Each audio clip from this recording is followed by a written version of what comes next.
Welcome to Tales in the Dark. I know many of you enjoy relaxing with these videos, so I recommend turning down the volume until my voice is barely audible. It'll make the experience even more soothing. Before you close your eyes, let me know in the comments where you're listening from. Leave a like and subscribe to the channel. Over 99% of viewers aren't subscribed. It costs you nothing, but it's an enormous support for us to keep creating these relaxing stories. Thank you and enjoy listening. Story 1. The air was fresh and still, and the scent of damp moss enveloped me as I gazed at the lake. It felt as though someone or something was staring back at me from the reflection on the surface. I had discovered this secluded lake during one of my evening walks through the old forest. The trees around it stood like ancient guardians, their branches reaching toward a sky painted in deep purple and orange hues. What drew me here again and again was the peculiar stillness of the water. No ripples, no movement, just a mirror-like surface that seemed to hold secrets beneath its dark depths. That evening, as the sun began its descent, casting long shadows across the water, I noticed something different. The usual chorus of birds had fallen silent, and even the persistent whisper of wind through leaves had ceased. The silence was absolute, pressing against my ears like cotton wool. I approached the water's edge, my footsteps muffled by the thick carpet of pine needles. The lake's surface remained unnaturally still, reflecting the darkening sky with perfect clarity. As I knelt down to examine it closer, I noticed my reflection seemed somehow wrong, delayed by a fraction of a second, as if the mirror me was moving independently. A soft mist began to rise from the water's surface, curling in delicate tendrils that danced and swirled in the cooling air. The fog carried a sweet, ancient smell, like old books and dried flowers. I found myself drawn closer, my hand reaching out to touch the glassy surface. The moment my fingertips brushed the water, I felt it, warm, much warmer than it should have been. But what truly caught my attention was the gentle vibration, a subtle humming that seemed to travel up my arm and resonate in my chest. It was almost musical, a low, soothing frequency that made my eyelids grow heavy. I withdrew my hand, watching as the ripples from my touch spread across the surface with unusual slowness, as if moving through honey rather than water. As they reached the center of the lake, something shifted beneath the surface, a darker shadow moving with graceful deliberation. The mist grew thicker, wrapping around me like a soft blanket. Through its shifting veils, I began to see shapes forming on the lake's surface, images that seemed to rise from its depths. They were like memories playing out on a liquid screen, but not my memories. I saw people in strange, old-fashioned clothes walking along the same shoreline where I sat. They moved with purpose, carrying objects I couldn't quite make out. Time seemed to lose meaning as I watched these ethereal scenes unfold. The humming grew stronger, and with it came whispers, not threatening, but inviting. They spoke of secrets buried in the lake's depths, of treasures both physical and ethereal, of knowledge passed down through centuries. As night fully descended, the moon's reflection cast a silver path across the water. But something was odd about this too. The moonlight seemed to illuminate shapes beneath the surface, geometric patterns that shifted and changed when viewed directly. I found myself swaying slightly, matching the rhythm of the gentle humming that now seemed to emanate from everywhere and nowhere at once. I'm not sure how long I sat there, watching the lake's mysterious display. It could have been minutes or hours. What I do remember is the moment I noticed my own reflection had changed. In the water's surface, I saw myself as I was, but also as I had been, and somehow, impossibly, as I would be. The images overlapped and merged, creating a timeline of my existence that both frightened and fascinated me. When I finally stood to leave, my legs stiff from sitting so long, the mist began to thin. The humming faded to a barely perceptible vibration, and the mysterious shapes beneath the surface retreated into darkness. But as I turned to walk away, I caught one final glimpse of my reflection. For a brief moment, it smiled at me. Not my own smile, but something older, wiser, more knowing. I've returned to the lake many times since then, but it's never quite the same as that first night. Sometimes I catch echoes of the humming or glimpses of shapes beneath the surface, but they're always just out of reach, like the fragments of a dream upon waking. The lake keeps its secrets well, revealing them only to those who are willing to sit in perfect stillness and listen to its silent song. What I've come to understand is that some mysteries aren't meant to be solved, but rather experienced. The lake taught me that truth. Now, whenever I visit, I no longer try to understand its secrets. Instead, I let them wash over me like the gentle mist, carrying me into a state of peaceful contemplation where the boundary between reality and dreams grows beautifully thin. Story 2. I walked among the trees, and the scent of damp wood was so intense it nearly made me dizzy. Suddenly, a distant whisper made me stop. It seemed to come from the depths of the forest. The evening air was thick with moisture, wrapping around me like a cool silk shawl. Rays of golden light filtered through the canopy above, creating delicate patterns on the moss-covered ground. The forest had always been my sanctuary, a place where I could escape the mundane rhythms of daily life. But on this particular evening, something felt different. The whisper came again, softer this particular time, like wind through dried leaves. Yet the branches above remained perfectly still. I stood motionless, letting my senses absorb every detail of my surroundings. The rich earth beneath my feet felt alive, pulsing with an ancient energy I had never noticed before. As I continued deeper into the woods, the light began to shift. The golden hues transformed into subtle shades of purple and blue, painting the forest in twilight colors. The air grew cooler, carrying with it the sweet scent of night-blooming flowers I couldn't name. My footsteps were cushioned by years of fallen leaves, creating a gentle rhythm that matched my breathing. The whisper returned, more distinct now. It wasn't threatening, but rather seemed to carry a note of longing, like a half-remembered lullaby from childhood. I found myself drawn toward it, my feet moving of their own accord. The trees around me appeared to lean in slightly, their ancient trunks creating natural archways that guided my path. As I walked, I began to notice small details that seemed out of place. Patches of flowers that bloomed in perfect circles. Stones arranged in patterns too precise to be natural. The whisper grew clearer with each step, and I could almost make out words. Almost, but not quite. The forest floor sloped gently downward, leading me into a small clearing I had never seen before. Here, the air was completely still, yet somehow more alive with possibility. In the center stood an ancient oak tree, its trunk wider than any I had ever encountered. Its bark spiraled in intricate patterns that seemed to shift when I wasn't looking directly at them. As I approached the oak, I noticed something peculiar. There was a soft, pulsing light emanating from a hollow near its base. It wasn't the harsh glare of artificial light, but rather a gentle luminescence that reminded me of moonlight on water. The whisper seemed to emanate from this same hollow, now carrying a melody that stirred something deep in my memory. I knelt before the hollow, my heart beating in rhythm with the pulsing light. Inside, I found a small pool of water, perfectly still despite the uneven ground. Its surface reflected not the canopy above, but what appeared to be stars. Stars in patterns I had never seen in any night sky. As I gazed into the pool, the whispers began to take shape into words, yet they remained just beyond my understanding.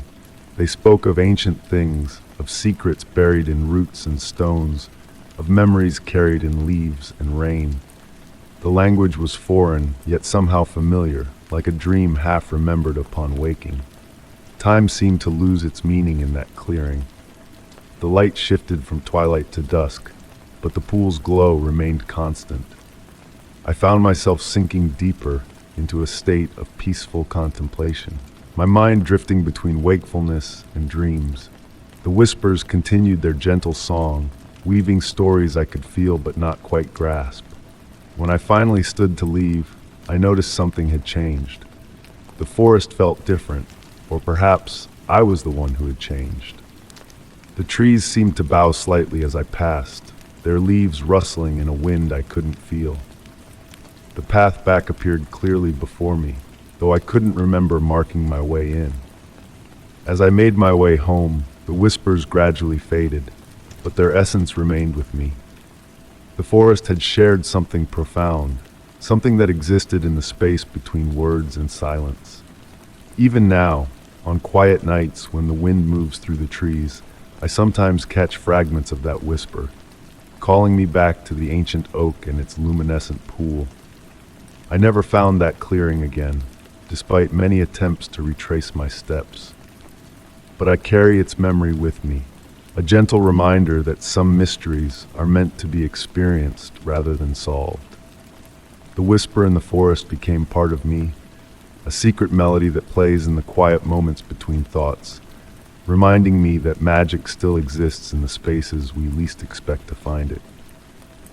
Perhaps the greatest mystery wasn't in the whispers themselves, but in how they changed me.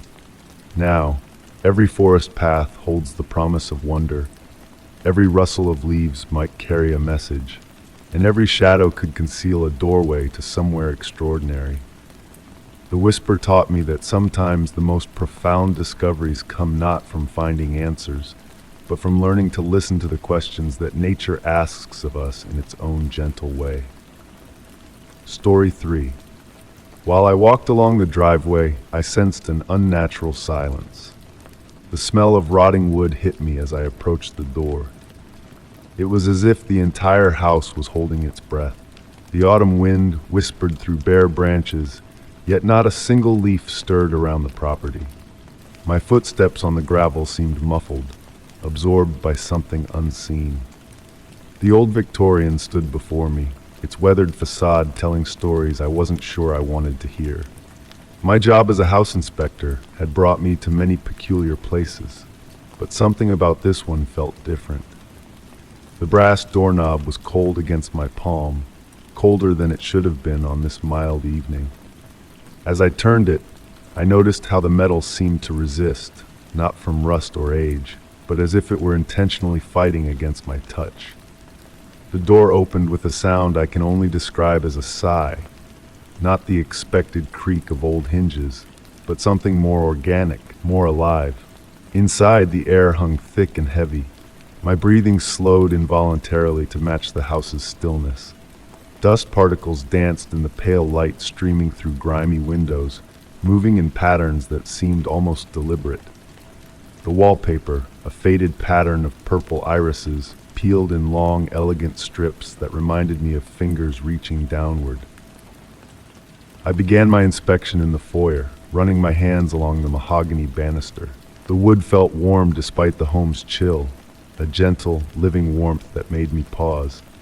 My digital thermometer showed the temperature dropping steadily, yet that banister remained inexplicably warm. I made a note in my ledger, my pencil scratching against paper, the only sound in the oppressive quiet. The living room opened before me, furniture draped in white sheets, creating shapes that seemed to shift when viewed from the corner of my eye. A mirror hung above the fireplace, its surface clouded with age. As I approached to examine the mantelpiece, I noticed something odd about my reflection. It moved a fraction of a second too slowly, like an echo of my movements rather than a true mirror image. A soft thud from upstairs drew my attention.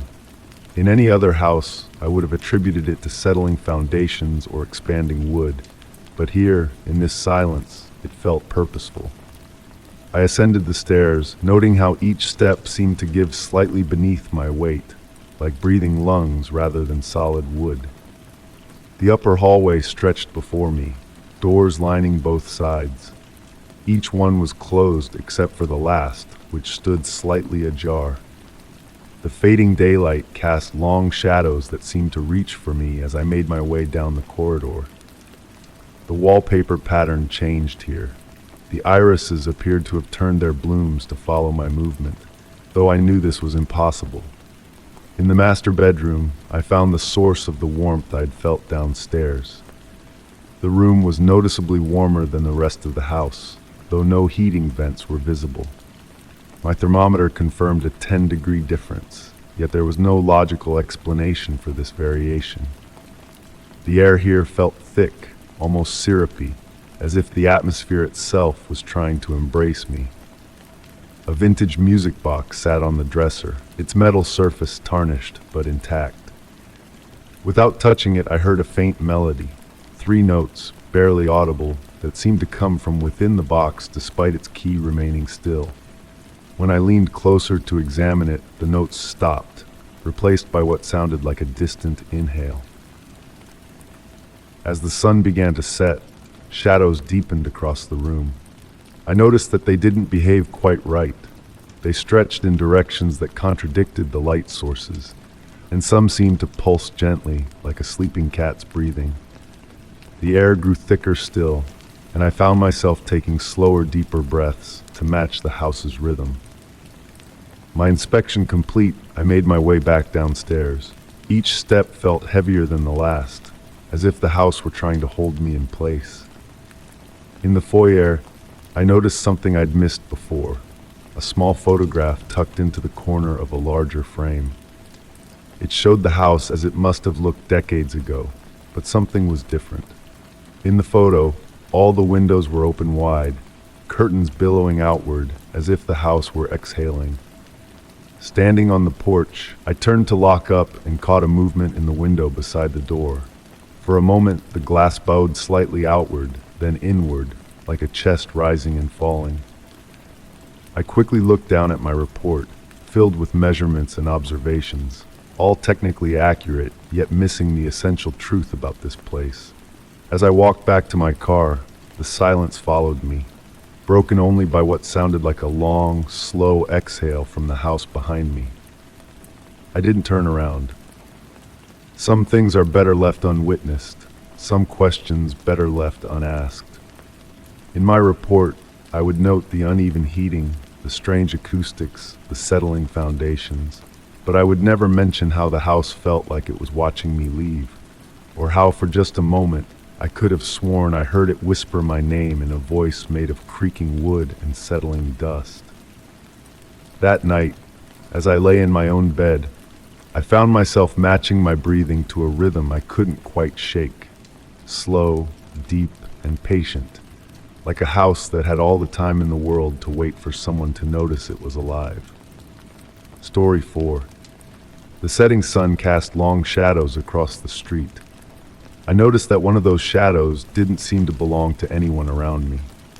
At first, I dismissed it as a trick of the fading light, the way evening can transform ordinary things into mysterious shapes. The air was thick with the sweet scent of blooming jasmine, carrying memories of summers long past. As I walked home through the quiet neighborhood, the shadow kept pace with me, always maintaining the same distance, always slightly too tall to belong to a person. The gentle whisper of wind through autumn leaves provided a soothing backdrop to my thoughts as I contemplated this peculiar companion.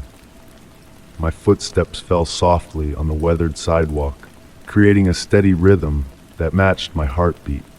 The temperature was dropping, bringing with it that distinct evening chill that makes you pull your jacket closer. When I reached my front porch, I paused to search for my keys, and that's when I noticed something strange about the shadow's movement. While all other shadows stretched and warped as they should when passing over different surfaces, this one maintained its perfect shape. It was as if it existed independently of the light source casting it. Inside my house, the familiar comfort of home welcomed me. The old grandfather clock in the hallway marked time with its gentle ticking, a sound that had become so much a part of my daily life that its absence would feel wrong. I moved through the rooms, turning on lamps to ward off the growing darkness.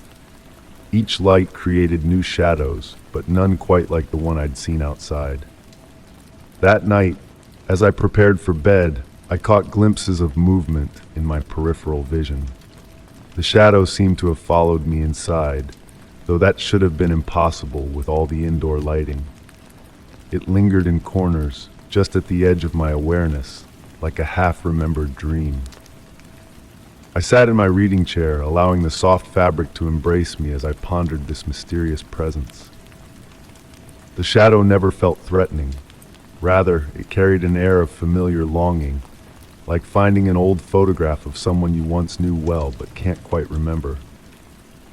As I relaxed deeper into my chair, a memory stirred. The way the shadow moved, its peculiar height and gentle sway, reminded me of my grandmother. She used to spend hours in this very room, sitting in this same chair, reading stories to me when I was young. The realization didn't frighten me. Instead, it brought a wave of warmth and nostalgia. The shadow appeared more frequently after that night. I would catch sight of it in my garden, moving among the roses my grandmother had planted decades ago. Sometimes, when I was cooking in the kitchen, I would feel its presence behind me, and the air would fill with the phantom scent of her signature apple pie. What others might have found unsettling, I began to find comforting. The shadow never interfered or disrupted. It simply existed alongside me, like a gentle reminder of love that transcends ordinary boundaries. During quiet evenings, I would sit by the window, watching as it danced with the real shadows cast by swaying trees, creating patterns that seemed to tell stories of their own. One particularly peaceful night, as I sat in my grandmother's old chair with a book in my lap, I noticed the shadow settling beside me. The room was filled with that special kind of silence that feels more like a presence than an absence. The soft glow of my reading lamp created a warm circle of light around us, and for a moment I could have sworn I felt the gentle pressure of a hand on my shoulder, just as my grandmother used to do when she was proud of me. Now, as I write this, the shadow still visits occasionally. It appears most often during times of quiet reflection, or when I'm tending to my grandmother's roses. I've come to understand that some mysteries don't need to be solved to be appreciated. Sometimes the unexplained can be a gentle reminder that the bonds we share with those we love create echoes that resonate long after they're gone. The shadow remains my silent companion, a presence that bridges the gap between memory and mystery, between what was and what remains. And in those moments when the evening light stretches long across my floor, I find myself looking forward to seeing that familiar shape, the shadow that belongs to someone no longer here, but never truly gone. Story 5. Walking past the locked door, I noticed the smell of old paint and dust. A small crack seemed to follow me, like a watchful eye. The hallway was silent except for the gentle hum of the old heating system, its steady rhythm almost hypnotic in the late evening hours. The soft glow of vintage wall sconces cast elongated shadows that danced across the faded wallpaper, creating patterns that seemed to shift and change with each passing moment. I had inherited this house from my grandmother just 2 weeks ago, and while most rooms held warm memories of childhood visits, this particular door had always remained locked. Even now, as the sole owner, I had yet to find its key among the countless others on the ancient brass ring she left behind. The crack in the door hadn't been there yesterday. I was certain of this because I had developed a habit of running my fingers along the wooden frame each night before bed, feeling its smooth surface as if it might somehow reveal its secrets through touch alone. Tonight, the imperfection in the wood felt almost warm beneath my fingertips, despite the characteristic autumn chill that permeated the house. My grandmother had been a collector of curious things, filling every available space with artifacts from her numerous travels. Yet she never spoke about what lay behind this door. When asked, she would simply smile and say, "Some mysteries are better left undisturbed, my dear." Those words echoed in my mind now, carried on the whispers of the evening breeze that somehow found its way through the house's aging bones. That night, as I lay in bed reading, I began to notice subtle changes in the house's familiar symphony of creaks and settling sounds. Among them was a new sound, a soft, rhythmic tapping coming from the direction of the locked door. It reminded me of raindrops on a window pane, except the night sky outside was clear and star-filled. The gentle tapping grew more distinct as I approached the door, book still in hand. The crack had grown slightly wider, and in the dim light, I could have sworn I saw something move within its depths, perhaps a play of shadows, or maybe something more substantial. The old paint around the crack felt warm and slightly raised, as if something beneath it was trying to break free. My grandmother's collection included a curious mirror that hung opposite the door. In its reflection, the crack seemed to take on different shapes, sometimes resembling a crooked smile, other times appearing more like a winding river on an ancient map. I found myself spending hours studying these shifting patterns, noting how they changed with the quality of light throughout the day. One particularly quiet evening, while sorting through boxes of my grandmother's belongings, I discovered an old journal bound in soft leather. Its pages were filled with her elegant handwriting, describing dreams of rooms that existed between spaces, where time moved differently and memories took physical form. Several entries mentioned a door, always the same door, and spoke of the importance of keeping it closed, not to contain something dangerous, but to protect something precious. The more time I spent near the door, the more I began to notice small objects in the house had started to migrate toward it. Books would be found leaning against its frame, though I was certain I had left them on shelves. My grandmother's old music box appeared one morning on the floor beside it, though I specifically remembered placing it in the attic days before. The sound of tapping became a regular companion to my evening routine. Sometimes it would sync with my heartbeat. Other times it would follow the rhythm of whatever song was playing in my mind. It never felt threatening. Rather, it seemed almost conversational, like Morse code trying to convey a message I couldn't quite decipher. When I dream now, I often find myself standing before the door, watching as the crack slowly traces patterns across its surface like liquid silver. In these dreams, my grandmother stands beside me, her presence warm and reassuring. She never speaks, but her smile tells me that whatever lies behind the door is as much a part of me as it was of her. The crack continues to change, growing not larger but more intricate, creating patterns that remind me of the illustrations in my grandmother's old books of fairy tales. Sometimes, in the space between sleeping and waking, I hear what sounds like distant music emanating from behind the door. Not the mechanical notes of the music box, but something older and more organic, like the sound of wind through ancient trees. I've come to understand that some doors are meant to remain closed, not because what lies behind them is fearsome, but because the mystery itself is the gift. Each night, as I pass the door on my way to bed, I run my fingers along its frame, feeling the warmth of the crack beneath my touch. The tapping responds, gentle and familiar now, like the heartbeat of the house itself. My grandmother's journal ends with a simple entry. The door protects the mystery, and the mystery protects us. I'm beginning to understand what she meant. In a world where so little remains unexplained, there's a certain comfort in having a door that stays locked, a crack that watches, and a mystery that grows more beautiful with each passing day. The house has become more than just a place I live. It's become a guardian of secrets, with the locked door as its beating heart. And though I may never know what lies behind it, I've found peace in the gentle tapping, the warming wood, and the endless dance of shadows that play across its surface.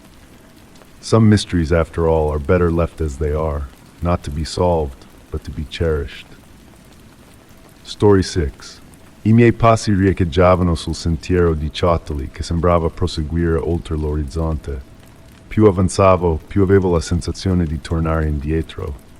The mist curled around my ankles as I walked, a gentle companion in the growing darkness.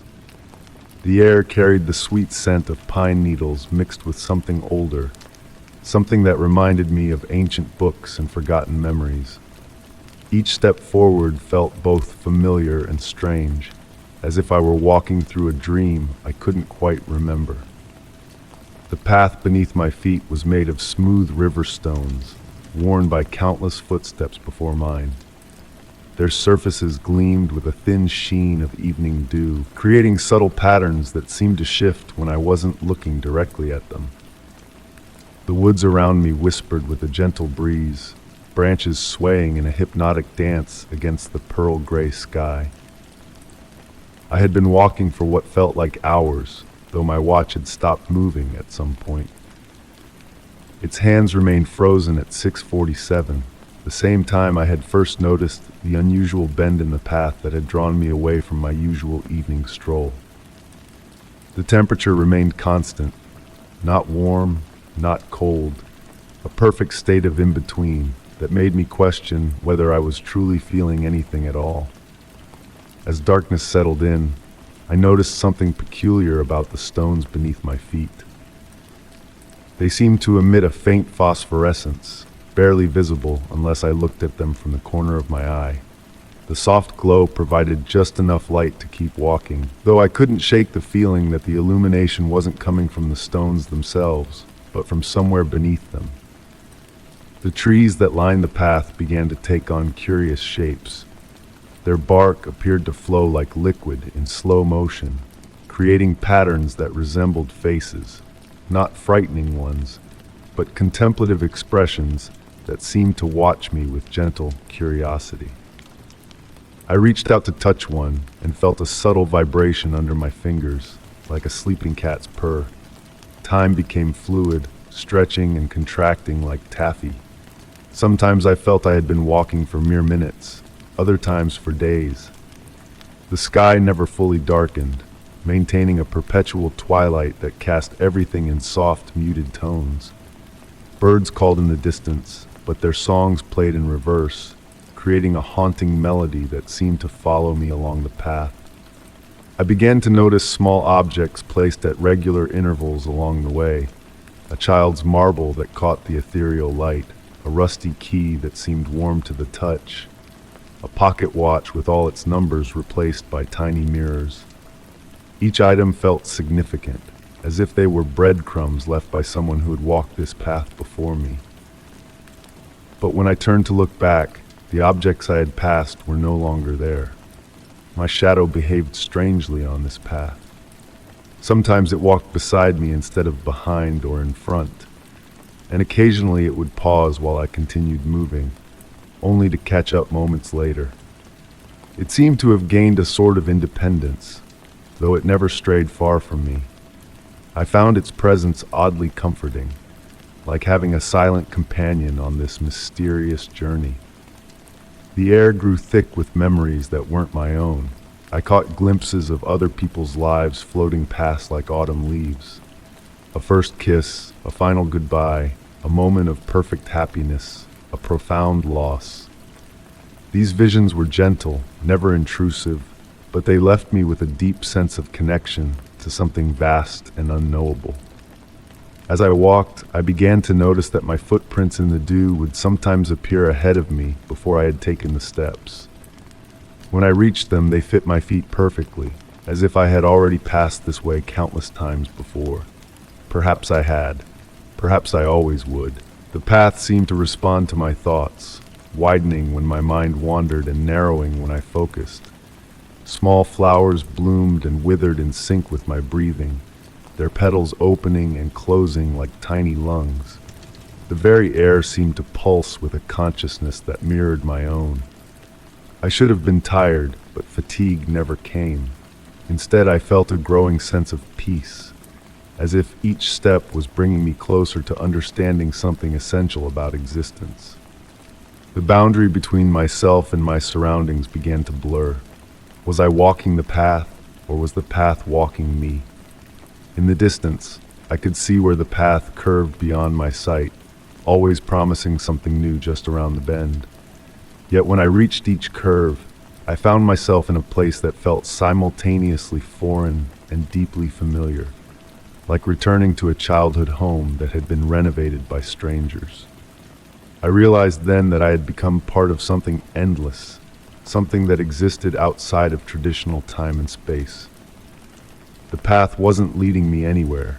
It was showing me that the journey itself was the destination. Each step was both a beginning and an ending, each moment a return and a departure. And so I continue walking, embraced by the gentle mystery of this endless path. Sometimes I think I see other travelers in the distance, their forms transparent and glowing like morning mist, but they always fade before I can reach them.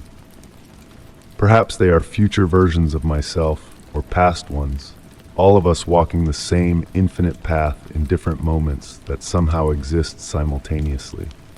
The stones still glow softly beneath my feet, the trees still whisper their ancient secrets, and my shadow still dances independently beside me. I've stopped wondering if I'll ever reach the end of this path. In its own way, it has become home. This place where every step forward is also a step back, where every ending is a new beginning, and where the journey itself is the only destination that ever mattered. Story 7. Dalla stanza buia mi avvicinai alla finestra. Il vetro sporco lasciava intravedere una distesa che non riconoscevo. Non ero sicuro che ciò che vedevo fosse reale. The soft whisper of wind against glass filled my ears as I stood there, my breath creating small circles of fog on the cold surface. My fingertips traced patterns in the dust that had settled on the windowsill, leaving behind trails that seemed to glow faintly in the dim light. The wooden floorboards beneath my feet creaked gently, their ancient voice a reminder of all the stories they held within their grain. I had always found comfort in this room, my private sanctuary, where I could watch the world change through the seasons. But tonight was different. The familiar landscape that usually greeted me had transformed into something else entirely. Where there should have been trees and rolling hills, I saw only a vast expanse of what appeared to be mist, or perhaps something more substantial, something that moved with purpose. The gentle ticking of the grandfather clock behind me marked time in its steady rhythm, each second floating away like autumn leaves in a stream. I found myself swaying slightly to its metronome-like presence, my mind drifting between reality and something else, something deeper. My hand reached for the brass handle of the window, its metal cool and smooth against my palm. The patina of age had given it a warmth of character that new things lack, like a well-worn book whose pages have been touched by countless hands. As I turned it, the mechanism inside made a soft clicking sound, a whispered secret shared between old friends. The window opened with a gentle sigh, and the air that entered was neither warm nor cold. It carried with it a scent I couldn't quite place, something between the freshness of morning dew and the mineral richness of cave walls. I closed my eyes and breathed it in, letting it fill my lungs and settle into my memories. When I opened my eyes again, the view had shifted subtly. The mist seemed to have taken on shapes like sculptures formed from clouds. They moved with a grace that suggested intelligence, though perhaps that was just my mind trying to find patterns in chaos.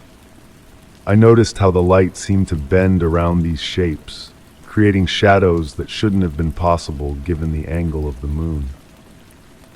The clock's ticking had grown softer now, or perhaps my ears had simply turned their attention to other sounds. The subtle rustling of curtains, the distant echo of what might have been music carried on the wind, the quiet creaking of the house settling into night. Each sound wove itself into a tapestry of peaceful mystery. I found myself reaching out through the window, my fingers extending into the strange atmosphere beyond. The air felt thick, almost like moving through warm honey, but without any resistance. My hand disappeared up to the wrist in the mysterious substance that lay beyond my window, yet I felt no fear. Instead, a profound sense of calm washed over me, as if I were touching something that had always been waiting for me to discover it. Time began to lose its meaning. The grandfather clock's ticking melded with my heartbeat until I couldn't tell them apart. The shapes in the mist danced slower now, their movements hypnotic and soothing. I watched as they formed patterns that reminded me of memories I'd never had, places I'd never been, faces I'd never seen, yet somehow knew intimately. The wooden frame of the window seemed to pulse gently under my other hand, like a living thing breathing in slow, measured breaths. The grain of the wood appeared to shift and flow, telling stories in a language made of knots and whorls. I traced these patterns with my finger, and each touch revealed new depths to their tales. As I stood there, between my room and whatever lay beyond, I became aware of a gentle humming that seemed to emanate from everywhere and nowhere at once. It resonated at a frequency that made my bones feel light and my thoughts float like feathers on a breeze. The sound carried with it fragments of what might have been words, or perhaps just the idea of words, too delicate to fully form in the physical world. The dust motes that had been disturbed by the opening window now danced in the space between worlds, catching what little light there was and transforming it into tiny galaxies.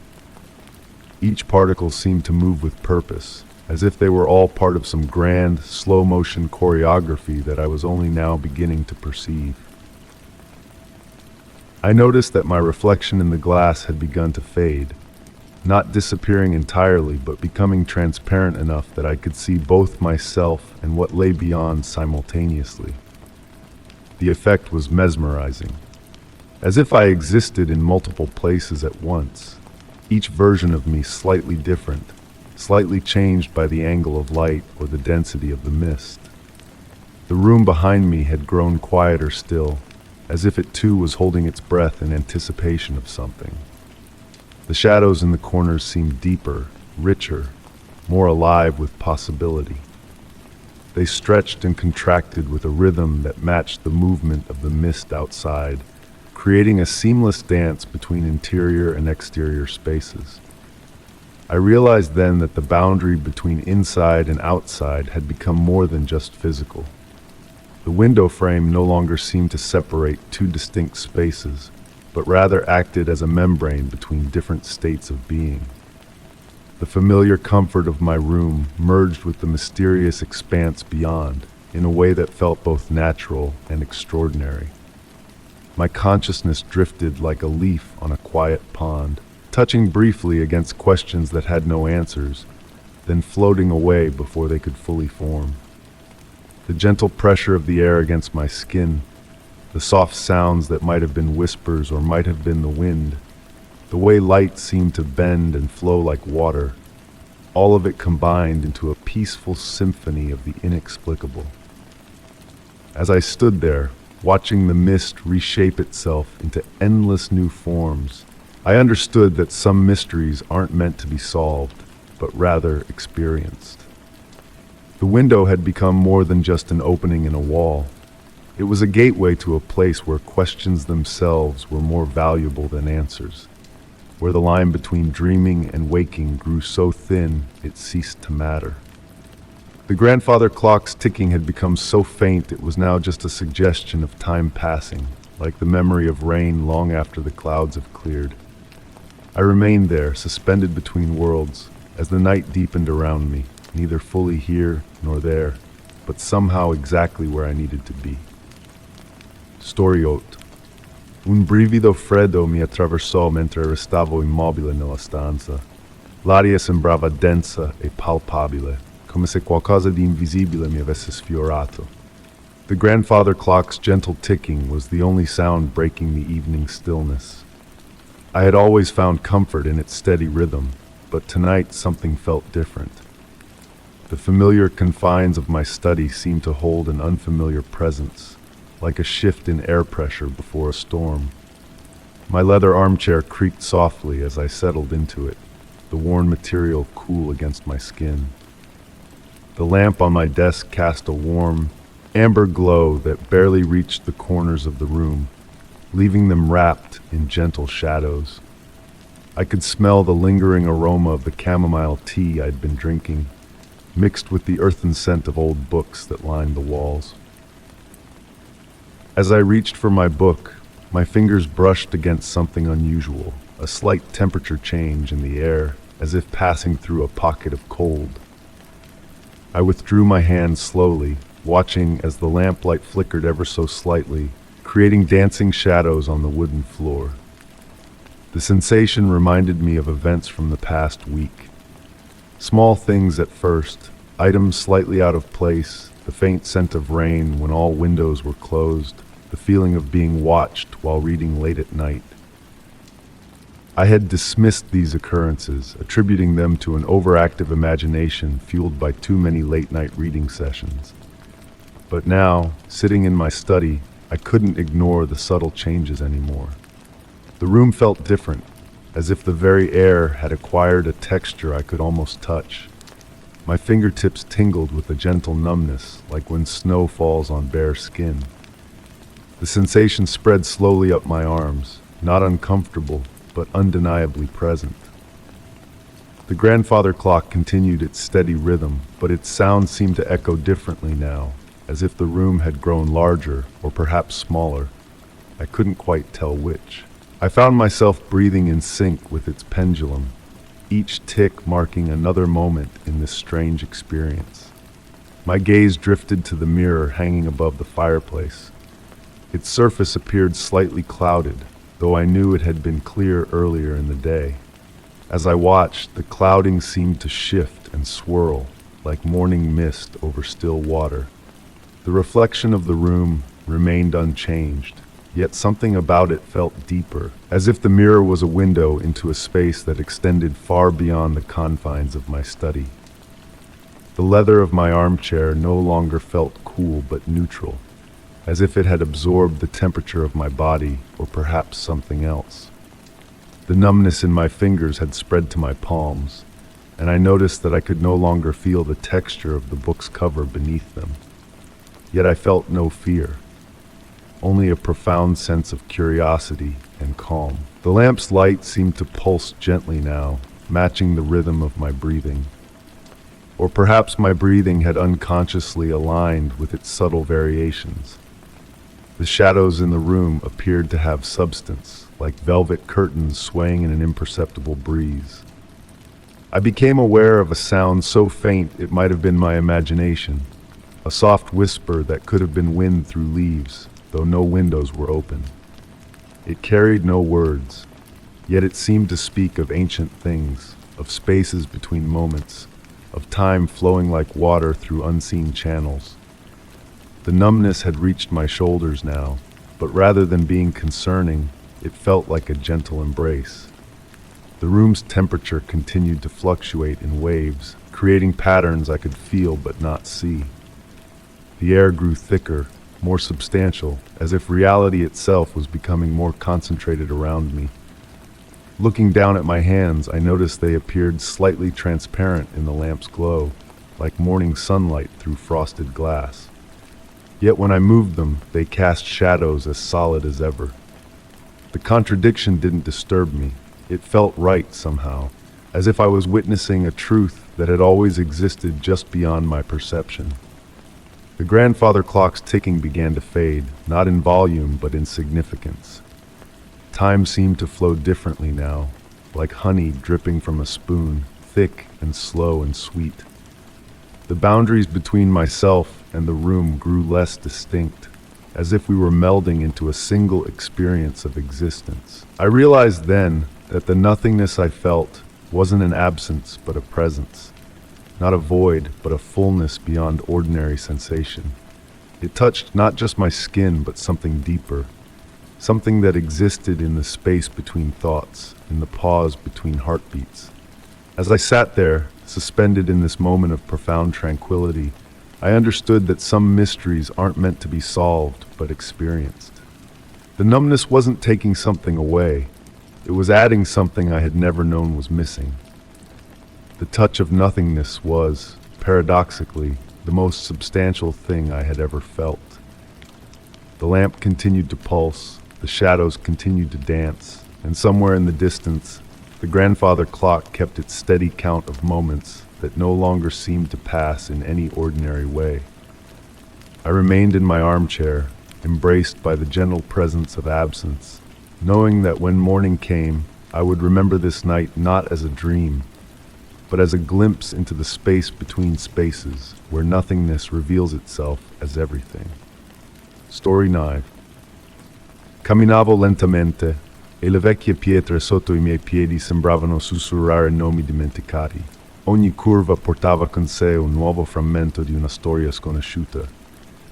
The gentle mist wrapped around me like a soft blanket as I made my way down the cobblestone street. The old lampposts cast a warm, amber glow that barely pierced the fog, creating halos of light that seemed to float in the darkness.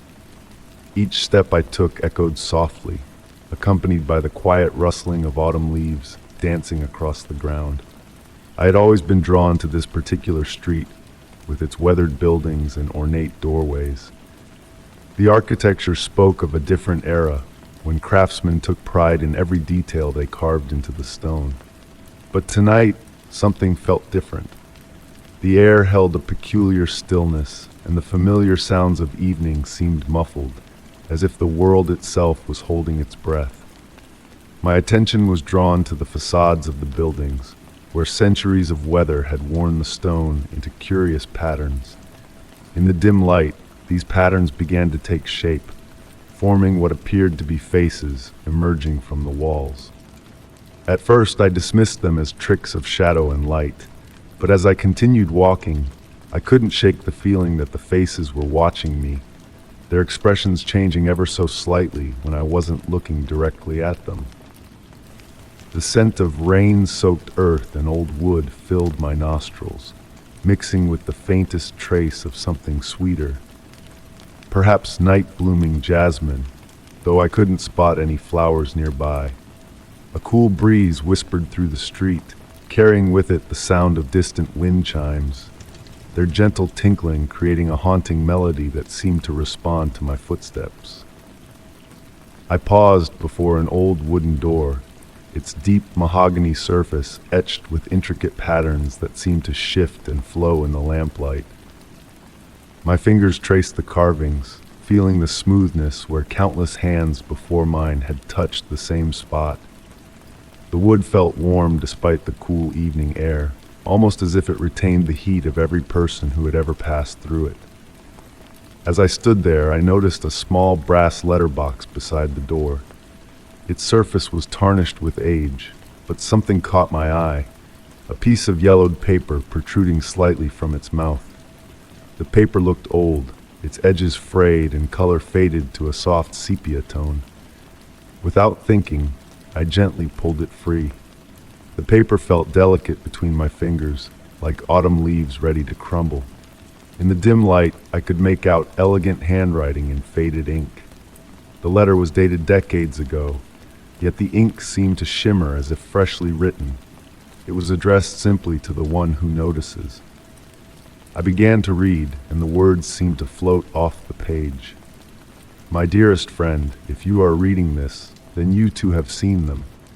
The faces in the stone, the watchers who have guarded this street since time immemorial. They speak to those who listen, telling stories of all who have passed this way. A soft creaking sound made me look up. The door I had been standing before was now slightly ajar, though I was certain it had been firmly closed moments ago. Through the gap, I could see a warm light flickering, casting long shadows that danced on the walls within. I stood there, the letter trembling slightly in my hands, as the sweet scent from earlier grew stronger. The wind chimes' melody became clearer, almost forming words just beyond my understanding. The faces in the stone seemed to smile knowingly, their features more distinct now in the growing darkness. Part of me wanted to step through that door to discover what lay beyond. But another part understood that some mysteries are meant to remain just that, mysteries. I carefully folded the letter and slid it back into the letterbox, knowing it would find its way to another wanderer when the time was right. As I turned to leave, I noticed my own reflection in a window, but something was different. My features seemed softer, older somehow, as if I had aged decades in those few moments. Yet when I looked again, everything was normal. Only the slight smile on my lips suggested anything had changed at all. I continued my walk down the street, but now I understood why it had always drawn me here. The faces in the stone were not mere weathering or chance. They were memories, preserved in stone and shadow, watching over all who passed beneath them. Each one held a story, and though I might never hear them all, I'd become part of their endless narrative.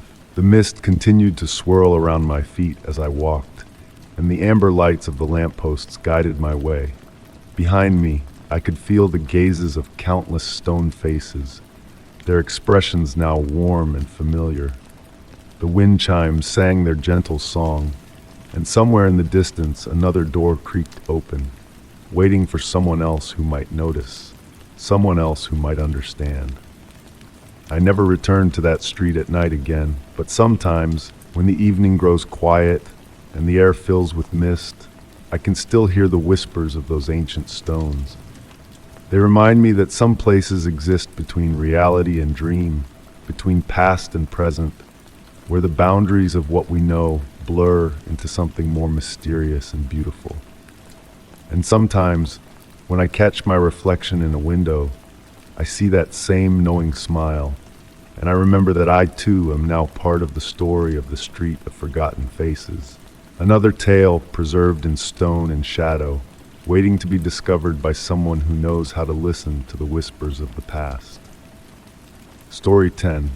The cemetery was wrapped in an otherworldly silence. I heard a rustling coming from the ground, but there was no one around me.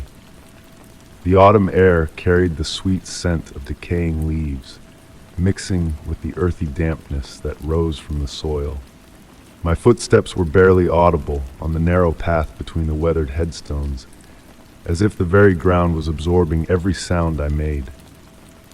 I had come here seeking solitude, drawn by the peaceful atmosphere that only ancient burial grounds seemed to possess. The setting sun painted the sky in deep purples and muted oranges, casting long shadows that danced across the stone markers. The marble and granite monuments stood like silent sentinels, their surfaces cool and smooth beneath my fingertips whenever I reached out to trace the worn inscriptions. As I wandered deeper into the grounds, I noticed something peculiar about the way sound traveled here. My breathing seemed to echo slightly, as if the air itself was thicker, more substantial. The rustling I had heard earlier grew more distinct, yet remained maddeningly difficult to locate. It was like trying to catch smoke with your hands, always present, but impossible to grasp. The temperature began to drop as evening settled in, bringing with it a fine mist that clung to my clothing and hair. I found myself drawn to a particularly old section of the cemetery, where the headstones were so ancient their engravings had been nearly erased by time. Here, the rustling sound became clearer, accompanied by what I could only describe as whispers, not in any language I could understand, but rather like the memory of words spoken long ago. As I moved between the graves, I noticed small items placed on various headstones, fresh flowers, small trinkets, and curiously, pieces of paper with writing I couldn't quite make out. What caught my attention was how these objects seemed to move slightly, even when there was no breeze. I would look away for a moment, and when I looked back, a flower would be facing a different direction, or a piece of paper would have shifted just enough to be noticeable. The mist continued to thicken, creating halos around the few lanterns that lined the main path. Their light seemed to pulse gently, like slow breathing. I found myself breathing in rhythm with them, feeling an unexpected connection to this place of eternal rest. The whispers grew more distinct, yet remained just beyond comprehension, like a radio tuned between stations, catching fragments of countless conversations. I came across a small mausoleum, its stone facade adorned with intricate carvings of vines and flowers. The door was slightly ajar, though I was certain the groundskeeper had told me all the mausoleums were kept locked. As I approached, the rustling sound seemed to emanate from within, along with a soft, warm light that shouldn't have been there. Standing before the entrance, I felt no fear, only a profound sense of peace and curiosity. The light inside pulsed with the same rhythm as my breathing, as if acknowledging my presence. I placed my hand on the cool stone door, feeling subtle vibrations through my palm, like a distant heartbeat. The whispers suddenly gained clarity, though not in sound, rather in feeling. They conveyed emotions and memories that weren't my own: joy, love, loss, and acceptance, all flowing through me like a gentle stream. I understood then that the rustling wasn't coming from the ground at all, but from the space between moments, where memories of those long gone still lingered. I sat down on a nearby bench, letting these sensations wash over me. Time seemed to lose its meaning as I watched the mist swirl and dance between the graves. Occasionally, I caught glimpses of movement in my peripheral vision, perhaps shadows, perhaps something more, but they never felt threatening. Instead, they seemed to be going about their own peaceful business, like neighbors passing quietly by your window at dusk. As night fully settled in, the whispers gradually faded, leaving behind an impression of having been part of a conversation I would never fully remember, but could never entirely forget. The rustling subsided to a gentle background murmur, like leaves settling after a soft breeze. Rising from the bench, I felt different. Not changed exactly, but more aware of the thin veil between what we consider reality and what lies just beyond our understanding. The mist had begun to clear, revealing stars twinkling above like distant lanterns guiding the way home. As I made my way back along the path, each headstone I passed seemed to radiate a subtle warmth, as if acknowledging our secret. The night air had grown cool, but I felt wrapped in a comfortable stillness that went beyond mere temperature. Looking back one last time before leaving, I saw the mausoleum door had closed completely, though I hadn't heard it move. The lanterns along the path dimmed slightly, then brightened again, like a farewell nod from an old friend. I knew I would return to this place, not out of obligation or fear, but because sometimes the deepest peace can be found in places where the boundary between silence and whispers blurs, and where the mysteries of existence don't need to be solved to be understood. Story 11. The houses were silent, and the scent of damp earth mingled with an oppressive emptiness. No signs, no markers, only an unnatural silence. I found myself walking down the main street of this peculiar settlement as the sun began its slow descent behind heavy clouds. The moisture in the air clung to my skin, creating a gentle film that made everything feel slightly surreal. Each footstep on the gravel path seemed to echo longer than it should, as if the sound waves were being caught and held by the thick atmosphere. The village appeared lived in, yet devoid of life. Smoke curled lazily from several chimneys, and warm light glowed behind drawn curtains, but no shadows moved within. Gardens showed signs of recent tending, fresh dirt around newly planted vegetables, water droplets still clinging to leaves. Everything suggested the residents had vanished mere moments before my arrival. I approached the nearest house, drawn by the soft amber light spilling from its windows. The porch creaked beneath my feet, the wood warmed despite the cool evening air. A half-empty teacup sat on a small table by the door, the liquid inside still giving off faint wisps of steam. My hand hesitated over the porcelain.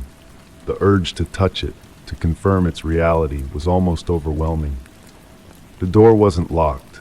It swung open at the gentlest touch, revealing a home that felt frozen in time. A chair was pulled away from the dining table, a newspaper spread open, reading glasses placed carefully on top. The kettle in the kitchen still hummed with residual warmth. Everything was precisely arranged, as if waiting for someone to return and resume their life mid-sentence. Moving deeper into the house, I noticed something peculiar about the photographs on the walls. Each frame contained perfectly composed scenes of the village, the town square, the old well, the schoolhouse, but not a single person appeared in any of them. The images were crisp and recent, yet they depicted a place that had always been empty. In the study, I found a leather-bound journal on the desk. Its pages were filled with elegant handwriting, but as I began to read, I realized something unsettling. The entries described daily life in perfect detail: weather patterns, changes in the garden, maintenance of the house, but never mentioned another soul. No neighbors, no family, no visitors. Just meticulous observations of a world that seemed to revolve around a single point of consciousness. The last entry was dated that very morning. The mist is different today. It speaks in whispers I almost understand. Perhaps it's time to join the others in the silence they found. I've left the tea waiting, should anyone come looking. A soft sound drew my attention to the window. Outside, the mist had begun to thicken, taking on an almost pearlescent quality in the fading light. It moved against the wind, curling and flowing like liquid silk. Within its depths, I caught glimpses of movement, shadows that might have been people, or memories of people, walking familiar paths they no longer occupied in the physical world. The temperature in the room dropped slightly, and I felt a gentle pressure against my skin, like being wrapped in a blanket of air. The sensation wasn't threatening, rather, it felt welcoming, almost loving. The mist pressed against the windows now, and in its swirling patterns I began to see faces forming and dissolving, each wearing an expression of perfect contentment. I understood then what had happened to the villagers. They hadn't vanished, they had transcended. The village existed in two states simultaneously: the physical realm I occupied, and another layer of reality where the residents now dwelled. They had found a way to step sideways into a different frequency of existence, leaving behind a perfectly preserved snapshot of their former lives as a kind of museum, or perhaps an invitation. As night fell properly, the mist began to seep through the window frames, bringing with it a chorus of whispered voices. They spoke in harmonies too complex for human ears to fully comprehend, yet somehow I understood their message. They were offering me a choice: to stay in the solid world of concrete reality, or to join them in their transformed state. I sat in the study, watching the mist dance around me, considering their offer. The physical world felt suddenly heavy and constraining compared to the ethereal freedom they offered. Yet I knew that crossing that threshold would mean leaving behind everything I had ever known or been. The journal on the desk caught my eye again. Below the last entry, words were forming on the page of their own accord. The choice is always yours, but know that we are at peace here, in the space between spaces.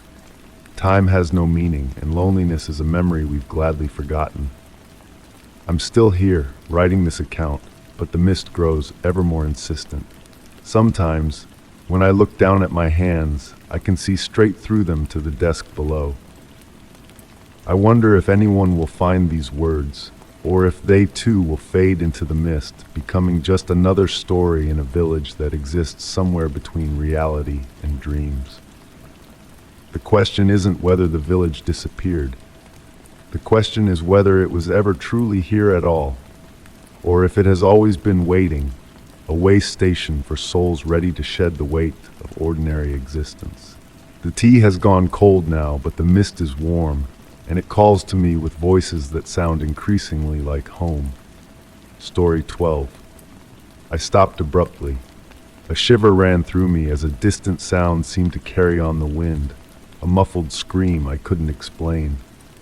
The wind whispered through bare branches as I stood motionless on the dirt path leading to my grandmother's old cottage. The sound came again, fainter this time, carried on the evening breeze like a distant memory. It wasn't quite human, yet not entirely otherworldly. Something in between that made my skin prickle with goosebumps. The autumn air was crisp and sweet, with the scent of fallen leaves, their gentle rustling creating a soft symphony beneath my feet. As I continued walking, the last rays of sunlight filtered through the canopy above, casting long shadows that danced and swayed with each breath of wind. The cottage waited ahead, its weathered stone walls holding secrets I'd never fully understood. My grandmother had left me this place in her will, along with a curious collection of leather-bound journals I'd yet to read. The key felt heavy in my pocket as I approached the wooden door, its iron handle cool against my palm.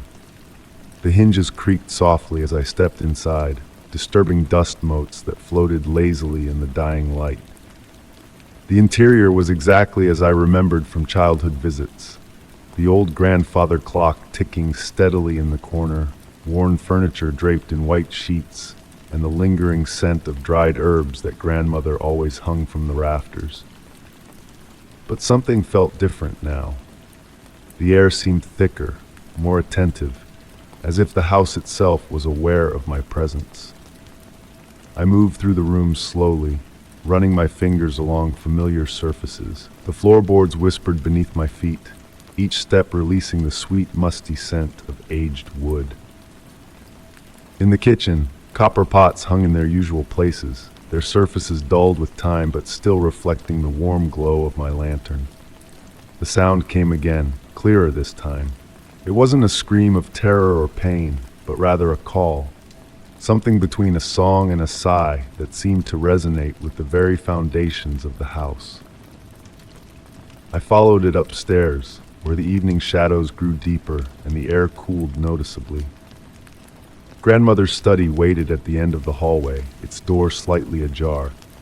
Inside, her desk stood by the window, its surface cluttered with bottles of dried ink and weathered quills. The journals I'd inherited were stacked neatly in the center, their leather bindings worn smooth with age. As I approached, I noticed something odd. The topmost journal was open, its pages stirring slightly despite the stillness of the air.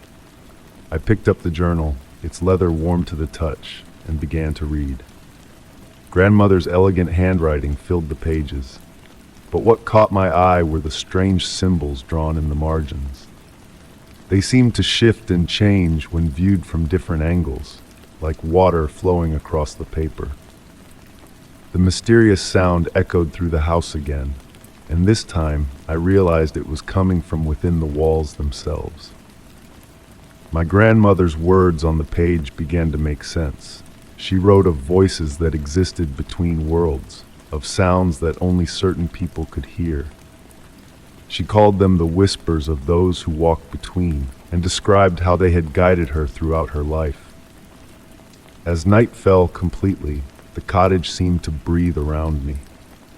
The shadows deepened, but not in a threatening way. Rather, they felt like a comfortable blanket settling over my shoulders. I continued reading, learning how my grandmother had developed the ability to hear these voices in her childhood, and how they had shown her things that existed just beyond the veil of ordinary reality. The journal explained that these beings weren't ghosts or spirits, but rather echoes of something far more ancient and profound. They existed in the spaces between moments, in the pause between heartbeats, in the silence between words, and now, somehow, I could hear them too. Hours passed as I read, the grandfather clock downstairs marking time with its steady rhythm. The voice I'd heard earlier became clearer, not in volume, but in understanding. It wasn't trying to frighten or warn. It was trying to teach, to share the same wisdom it had once shared with my grandmother. I learned that some people are born with the ability to hear these voices, while others develop it over time. My grandmother had recognized the signs in me when I was young, the way I would sometimes stop and listen to things no one else could hear. She had prepared these journals knowing that one day I would need them, knowing that the voices would eventually call to me as they had called to her. As dawn approached, casting its first pale light through the study window. I finally understood why she had left me this place. The cottage wasn't just a home, it was a threshold, a place where the boundary between ordinary reality and something more profound grew thin. The voice I'd heard wasn't a cry of distress, but a greeting, a welcome home. I closed the journal and stood by the window, watching as morning mist curled through the garden below. The voice came one final time, softer now, almost like a lullaby. I smiled, understanding at last that this was just the beginning. Like my grandmother before me, I had found my place in a world that was far more mysterious and beautiful than I had ever imagined. My eyelids grew heavy as I settled into my grandmother's old reading chair, the leather soft and familiar. The voice had fallen silent, but I knew it wasn't gone. It was simply waiting, patient as the stars, for the next time I was ready to listen. As sleep began to overtake me, I realized that some cries aren't meant to be heard by everyone. Some are meant only for those who know how to listen with their hearts as well as their ears. Story 13. I was alone in the room, but felt a gentle pressure on my shoulder. I turned around, but there was nothing there. The air itself seemed to vibrate. The soft glow of candlelight cast dancing shadows on the walls of my study, where I had been working late into the night. The wooden floor creaked beneath my feet as I shifted in my chair, trying to focus on the manuscript before me. But that sensation lingered, like phantom fingers barely grazing my skin. Rain tapped against the window panes in a gentle rhythm, creating a cocoon of ambient sound that wrapped around me. The scent of old books and leather mingled with the earthy aroma of my cooling tea. Everything felt normal, and yet somehow different, as if reality had shifted ever so slightly. I noticed small changes throughout the evening. My fountain pen would roll across the desk when I wasn't looking. Papers would rustle without a breeze. My reading glasses would move just inches from where I had placed them. Each occurrence was subtle enough to dismiss, yet persistent enough to notice. The temperature in the room seemed to fluctuate, creating pockets of warmth and cool air that drifted around me like invisible currents. Sometimes when I walked through these spaces, my skin would tingle, as if passing through spider webs made of static electricity. As night deepened, the sensations grew more distinct. While reaching for my teacup, I felt what seemed like fingers brushing against mine, soft as silk but undeniably present. The touch was neither threatening nor cold, but rather carried a sense of gentle curiosity, like a child exploring something new. My leather armchair would occasionally creak and compress as if someone had just settled into it. The indentation would form slowly, perfectly shaped like a human form, only to gradually fade away minutes later. I found myself watching these impressions form and dissolve, mesmerized by their rhythmic appearance and disappearance. The candle flames would sometimes bend and dance, responding to movements I couldn't see. They created shadow plays on the walls that seemed to tell stories, fleeting glimpses of figures that disappeared when I tried to focus on them. It was like watching a theater performance through gauze, where the actors were just beyond the veil of perception. I began to notice patterns in these occurrences. They seemed more frequent when I was deeply absorbed in my work, as if my visitors felt more comfortable approaching when my attention was elsewhere. The touches would come in sets of 3, a light pressure on my shoulder, a gentle brush against my hand, and a soft touch on the back of my neck. My book started to show signs of being read by someone else. Pages would be carefully turned to sections I hadn't visited in years. Old photographs tucked between pages would be arranged in new positions, always with a peculiar sense of purpose. One evening, I found my grandmother's diary open to a page describing similar experiences she'd had in her youth. The sounds in the room became more layered as well. Beneath the rain and the natural creaks of the house, I began to distinguish what sounded like whispered conversations just below the threshold of comprehension. The voices never felt threatening. They reminded me of the comfortable murmur of a distant family gathering.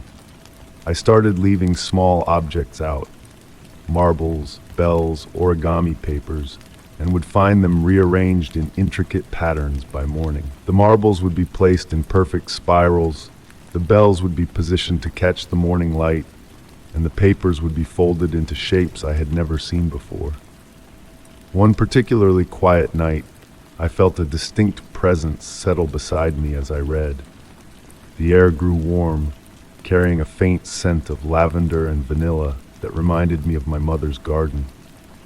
As I sat perfectly still, I could have sworn I heard the sound of someone humming an old lullaby. So faint it might have been my imagination. My reaction to these events surprised me most of all.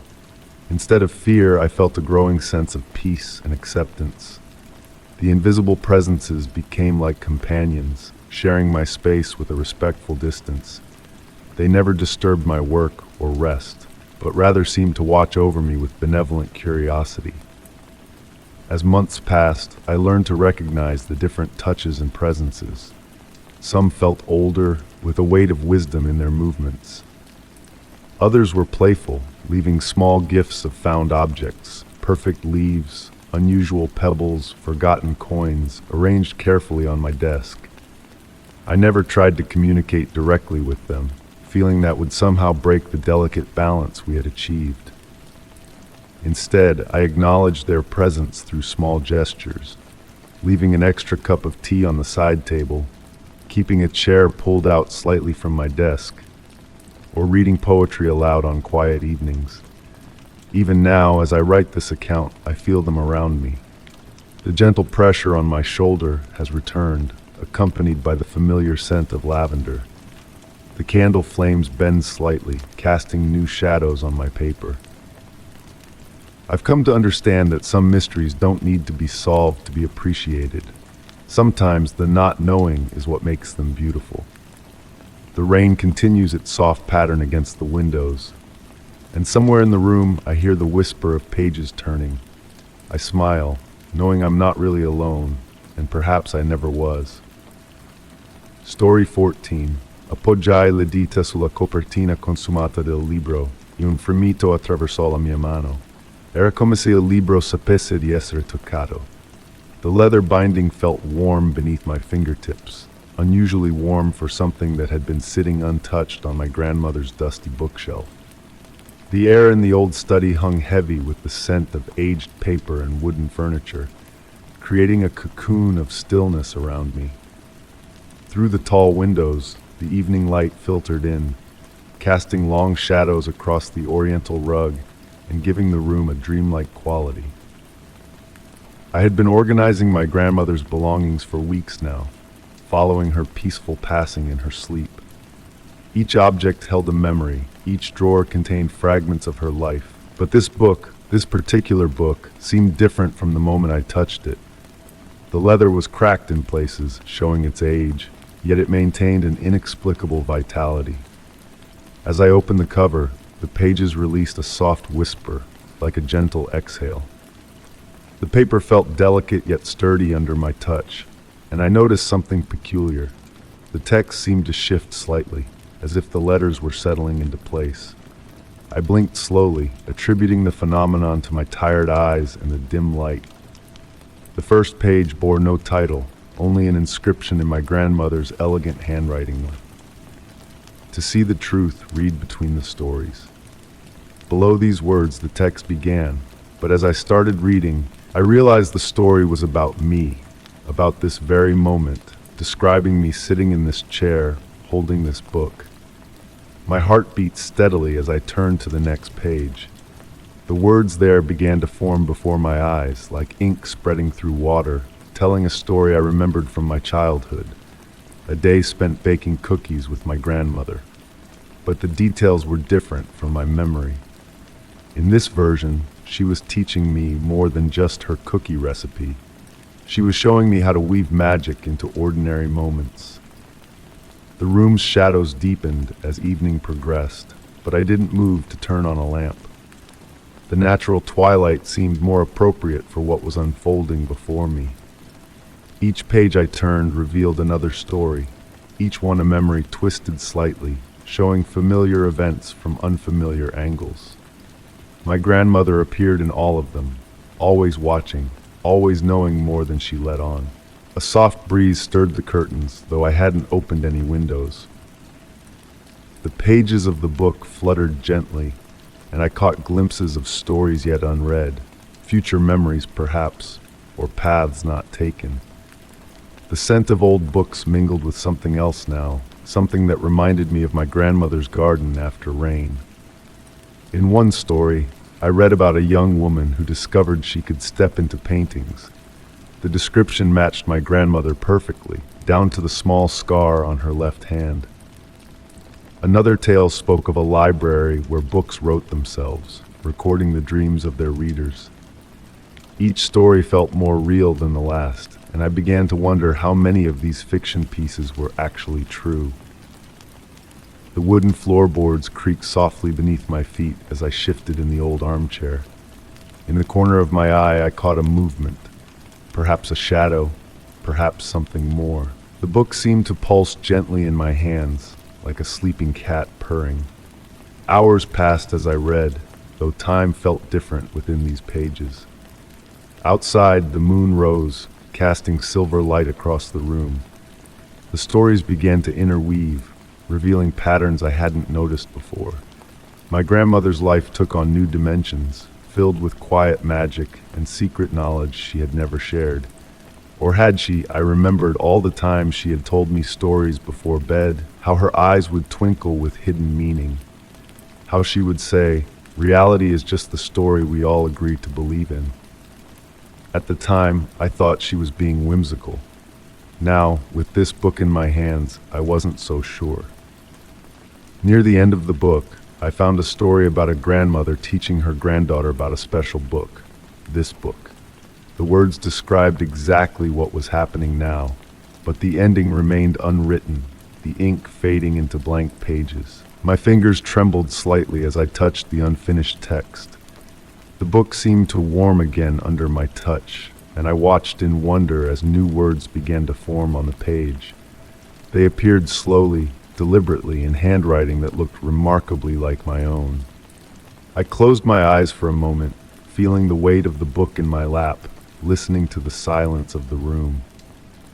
When I opened them again, I noticed my grandmother's reading glasses on the side table, folded neatly as if she had just set them down.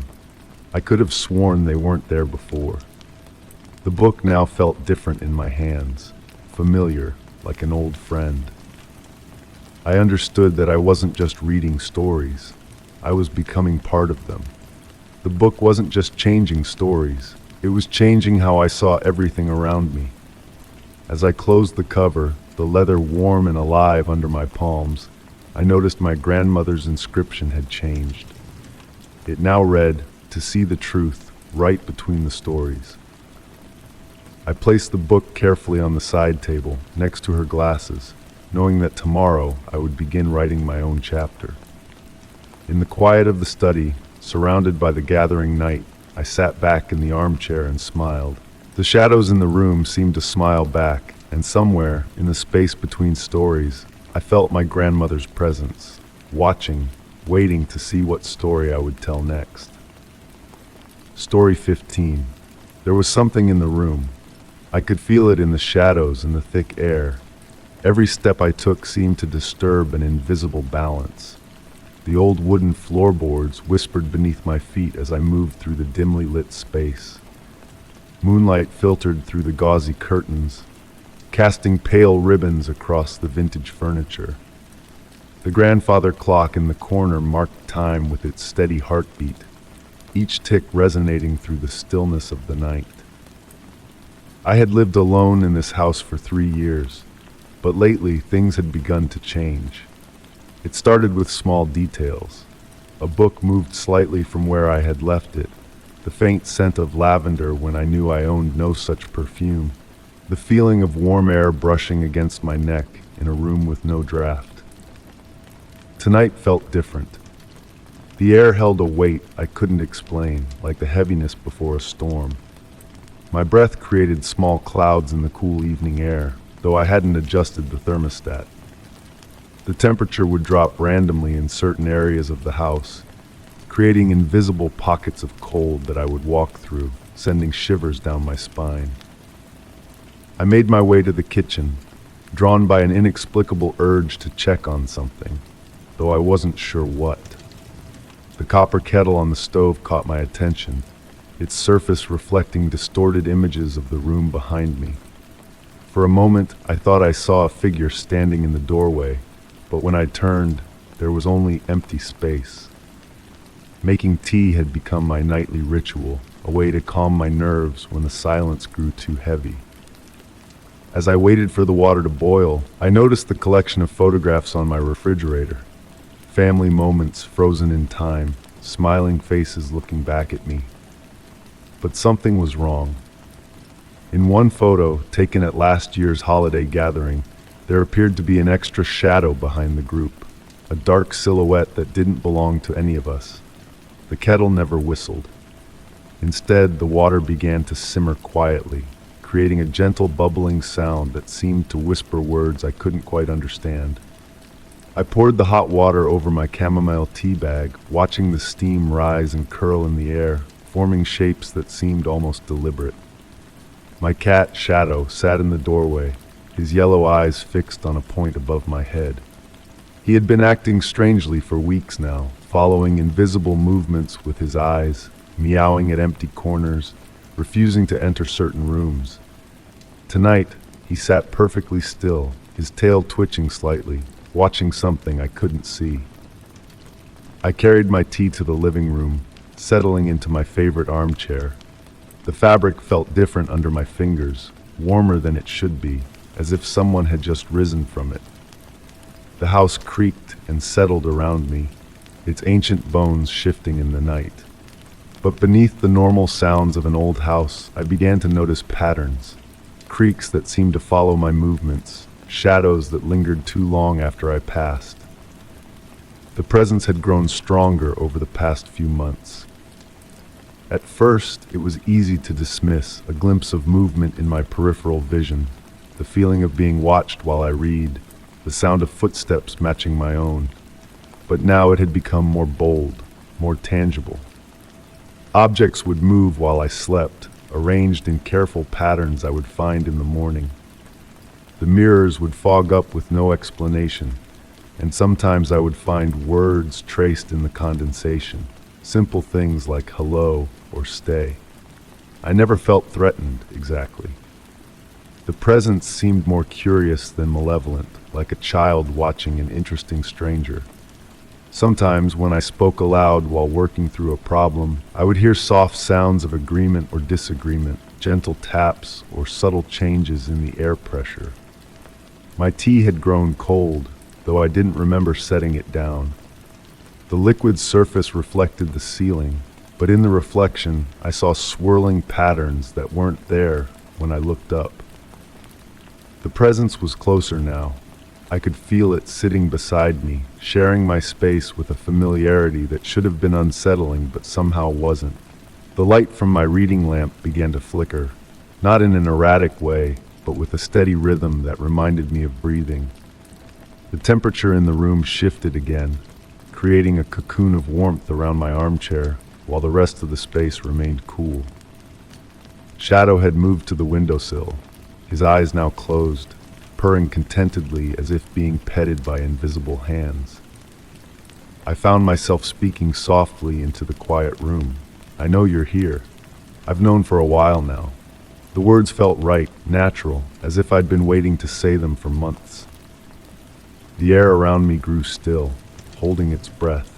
The presence drew closer, and I felt a gentle pressure on the back of my hand, like fingers barely touching my skin. The grandfather clock struck midnight, its chimes echoing through the house. With each toll, I felt the presence grow stronger, more defined, though still invisible to my eyes. The air shimmered slightly, like heat waves rising from hot pavement, taking on a shape that was almost, but not quite, human. I should have been afraid, but fear felt distant and unnecessary. Instead, I was filled with a profound sense of curiosity and an odd feeling of recognition, as if I were meeting an old friend whose face I couldn't quite remember. The presence had become a part of my daily life, as familiar as the creaking stairs or the way sunlight fell across my bedroom floor in the morning. As I drifted off to sleep in my armchair, I realized that perhaps it wasn't that the presence didn't want to leave. Maybe it had always been here, and I was the one who had arrived late. The last thing I remembered before sleep took me was the feeling of a blanket being gently tucked around my shoulders and the soft sound of humming from somewhere just beyond my understanding. Story 16. I was walking through the fog, the sound of my footsteps almost muffled. A faint light shimmered in the distance, pulling me in as if I couldn't resist. The evening air held a peculiar sweetness, mixed with the earthy scent of wet grass beneath my feet. Each step sank slightly into the soft ground, creating a gentle rhythm that matched my breathing. The mist curled around my ankles, its cool touch a constant reminder of its presence. Through the silvery haze, shapes emerged and dissolved like half-formed thoughts. Trees stood as silent sentinels, their branches reaching out into the gathering darkness. The light ahead remained steady, neither growing brighter nor dimming, maintaining its mysterious allure. As I drew closer, I began to notice subtle changes in my surroundings. The air grew still, yet somehow felt heavier with anticipation. The fog seemed to thin in places, revealing glimpses of what lay ahead. An old house perched atop the gentle slope, its weathered wooden exterior bearing the patina of countless seasons. The light I had been following came from a window on the second floor. It had an unusual quality to it, not quite like an electric bulb or a candle, but something in between. The warm glow seemed to pulse ever so slightly, like the beating of a distant heart. Standing before the house, I noticed details that stirred something in my memory. The intricate patterns carved into the porch railings felt familiar, though I knew I had never been here before. The front door bore a brass knocker in the shape of a crescent moon, its surface darkened with age, except for a single bright spot that caught the ambient light. Without conscious thought, I found myself ascending the porch steps. Each board creaked softly under my weight, not in protest, but almost in recognition. The sound resonated through the quiet evening air, accompanied by the gentle whisper of wind through the surrounding trees. My hand reached for the doorknob, cool metal pressing against my palm. To my surprise, it turned easily. The door opened inward with a low, musical sound, revealing a hallway bathed in shadows. The scent that greeted me was complex: old wood, dried flowers, and something else I couldn't quite identify. Inside, the wooden floorboards reflected a soft sheen from the minimal light filtering through the windows. Dust motes danced in the air, catching what little illumination there was and creating patterns that seemed almost deliberate in their movement. The wallpaper, though faded, displayed intricate designs that appeared to shift when viewed from different angles. As I moved deeper into the house, the light from the second-floor window guided me. The staircase curved gently upward, each step worn smooth by years of use. My hand traced along the banister, feeling the grain of the wood beneath my fingers. The surface was warm to the touch, despite the cool evening air. The second floor held a different quality of silence than the first, more expectant, as if the very air was holding its breath.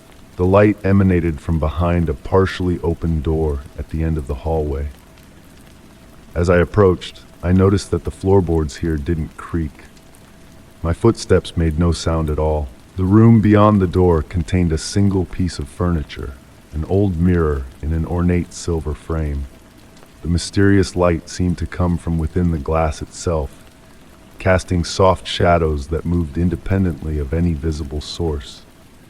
My reflection appeared different somehow, slightly delayed, as if time moved differently on the other side of the glass. Standing before the mirror, I noticed small details changing in my reflection. The angle of my head, the position of my hands, subtle differences that grew more pronounced the longer I looked. The reflection's eyes held a knowing look, as if it had been waiting for this moment. When I reached out to touch the glass, my reflection remained still. The surface felt like water under my fingertips, cool and somehow fluid despite its solid appearance. The light pulsed once, strongly, and in that moment I saw something in the mirror that changed my understanding of everything that had led me here. Behind my reflection stood a figure, familiar yet unknown. It wore my face, but carried years I hadn't lived, memories I hadn't made. It smiled with gentle recognition, and I realized that the path through the fog hadn't been random at all. Every step had been leading me to this moment of understanding. I never left that room, yet I walk away from it every night. The mirror still stands in that house beyond the misty hill, holding truths that can only be glimpsed through its silvered surface. Sometimes on quiet evenings when the fog rolls in, I feel its pull again, that gentle tug of recognition, calling me back to the place where I met myself. The light still shimmers in the distance, visible to those who know where to look. And sometimes, if you listen carefully in the mist, you might hear footsteps walking toward an understanding that waits, patient and eternal, behind a mirror that holds more than reflections. Story 17. When I found that old photo, my breath caught. Among a sea of unfamiliar faces, one stared back at me. A face that shouldn't have been there.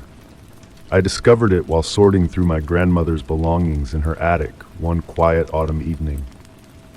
The wooden floorboards whispered beneath my feet as I moved between dusty boxes and forgotten treasures. Rain tapped gently against the window panes, creating a soothing rhythm that matched my careful movements through the space. The photograph was tucked away in a weathered leather album, its pages thick with age and memories. The dim light filtering through the rain-streaked windows cast a soft, amber glow across the sepia-toned image. My fingers traced the slightly curved edge of the photograph, feeling its smooth texture beneath my fingertips. The scene captured was from what appeared to be a garden party. Ladies in long dresses held delicate teacups, while gentlemen in waistcoats stood with perfect posture. But there, in the background, partially obscured by a rose-covered trellis, stood my father, exactly as I remembered him from my childhood. The same gentle smile, the same kind eyes, the impossible part. The photograph was dated 1932, decades before my father was born. I settled into an old armchair, disturbing a cloud of dust that danced in the failing light. The rain continued its gentle percussion against the roof as I studied every detail of the image. The resemblance was uncanny, the way he held his head slightly tilted, the characteristic way his right eye crinkled at the corner when he smiled. Even the small scar above his eyebrow was visible. A cool breeze whispered through the attic, causing the flames of the old oil lamp to flicker. The shadows seemed to breathe with each gentle movement of the light. I found myself drawn deeper into the photograph, noticing more details with each passing moment. The man wore a pocket watch chain that caught the light, identical to the one my father had always worn, the one that now sat in my dresser drawer at home. The sound of wood settling somewhere in the darkness made me glance up. The attic suddenly felt more intimate, as if the space had contracted around me. The rain's rhythm had changed, becoming softer, more deliberate, like fingers drumming thoughtfully on a tabletop. I reached for my phone to take a picture of the photograph, but the screen remained black. The battery had died without my noticing. The oil lamp's warm glow now provided the only illumination, creating a small circle of visibility in the growing darkness. The faces in the photograph seemed to shift slightly in the wavering light, their expressions becoming more knowing, more present. My grandmother had never mentioned this photograph. She had told me countless stories about our family history, spent hours sharing memories and secrets, but this image, this impossibility, had never been part of her narratives. I tried to recall every conversation about my father's side of the family, searching for any hint or clue that might explain what I was seeing. The man in the photograph wore a small pin on his lapel, a detail so minute I nearly missed it. Leaning closer to the lamp, I could make out its design. A compass rose, its points indicating directions that seemed to shift when I wasn't looking directly at them. My father had owned an identical pin, which had mysteriously disappeared the week before he passed away. As I sat there, cradling this paradox in my hands, the attic filled with a peculiar stillness. The rain seemed to fade into the background, replaced by a deep silence that felt alive with possibility. The kind of silence that holds secrets, that knows things we've forgotten or haven't yet learned. I carefully removed the photograph from its album, intending to place it in my pocket. As I did so, something fluttered to the floor, a small piece of paper, yellowed with age. In my grandmother's elegant handwriting were words that made my skin prickle. Time isn't always what we think it is. Some families have deeper roots than others. The lamp's flame dipped low, then steadied. In that moment of near darkness, I could have sworn the man in the photograph smiled differently, as if acknowledging a shared secret. When the light returned to normal, everything looked exactly as it had before. Yet something had changed. Not in the photograph, but in my understanding of it, or perhaps in my understanding of everything.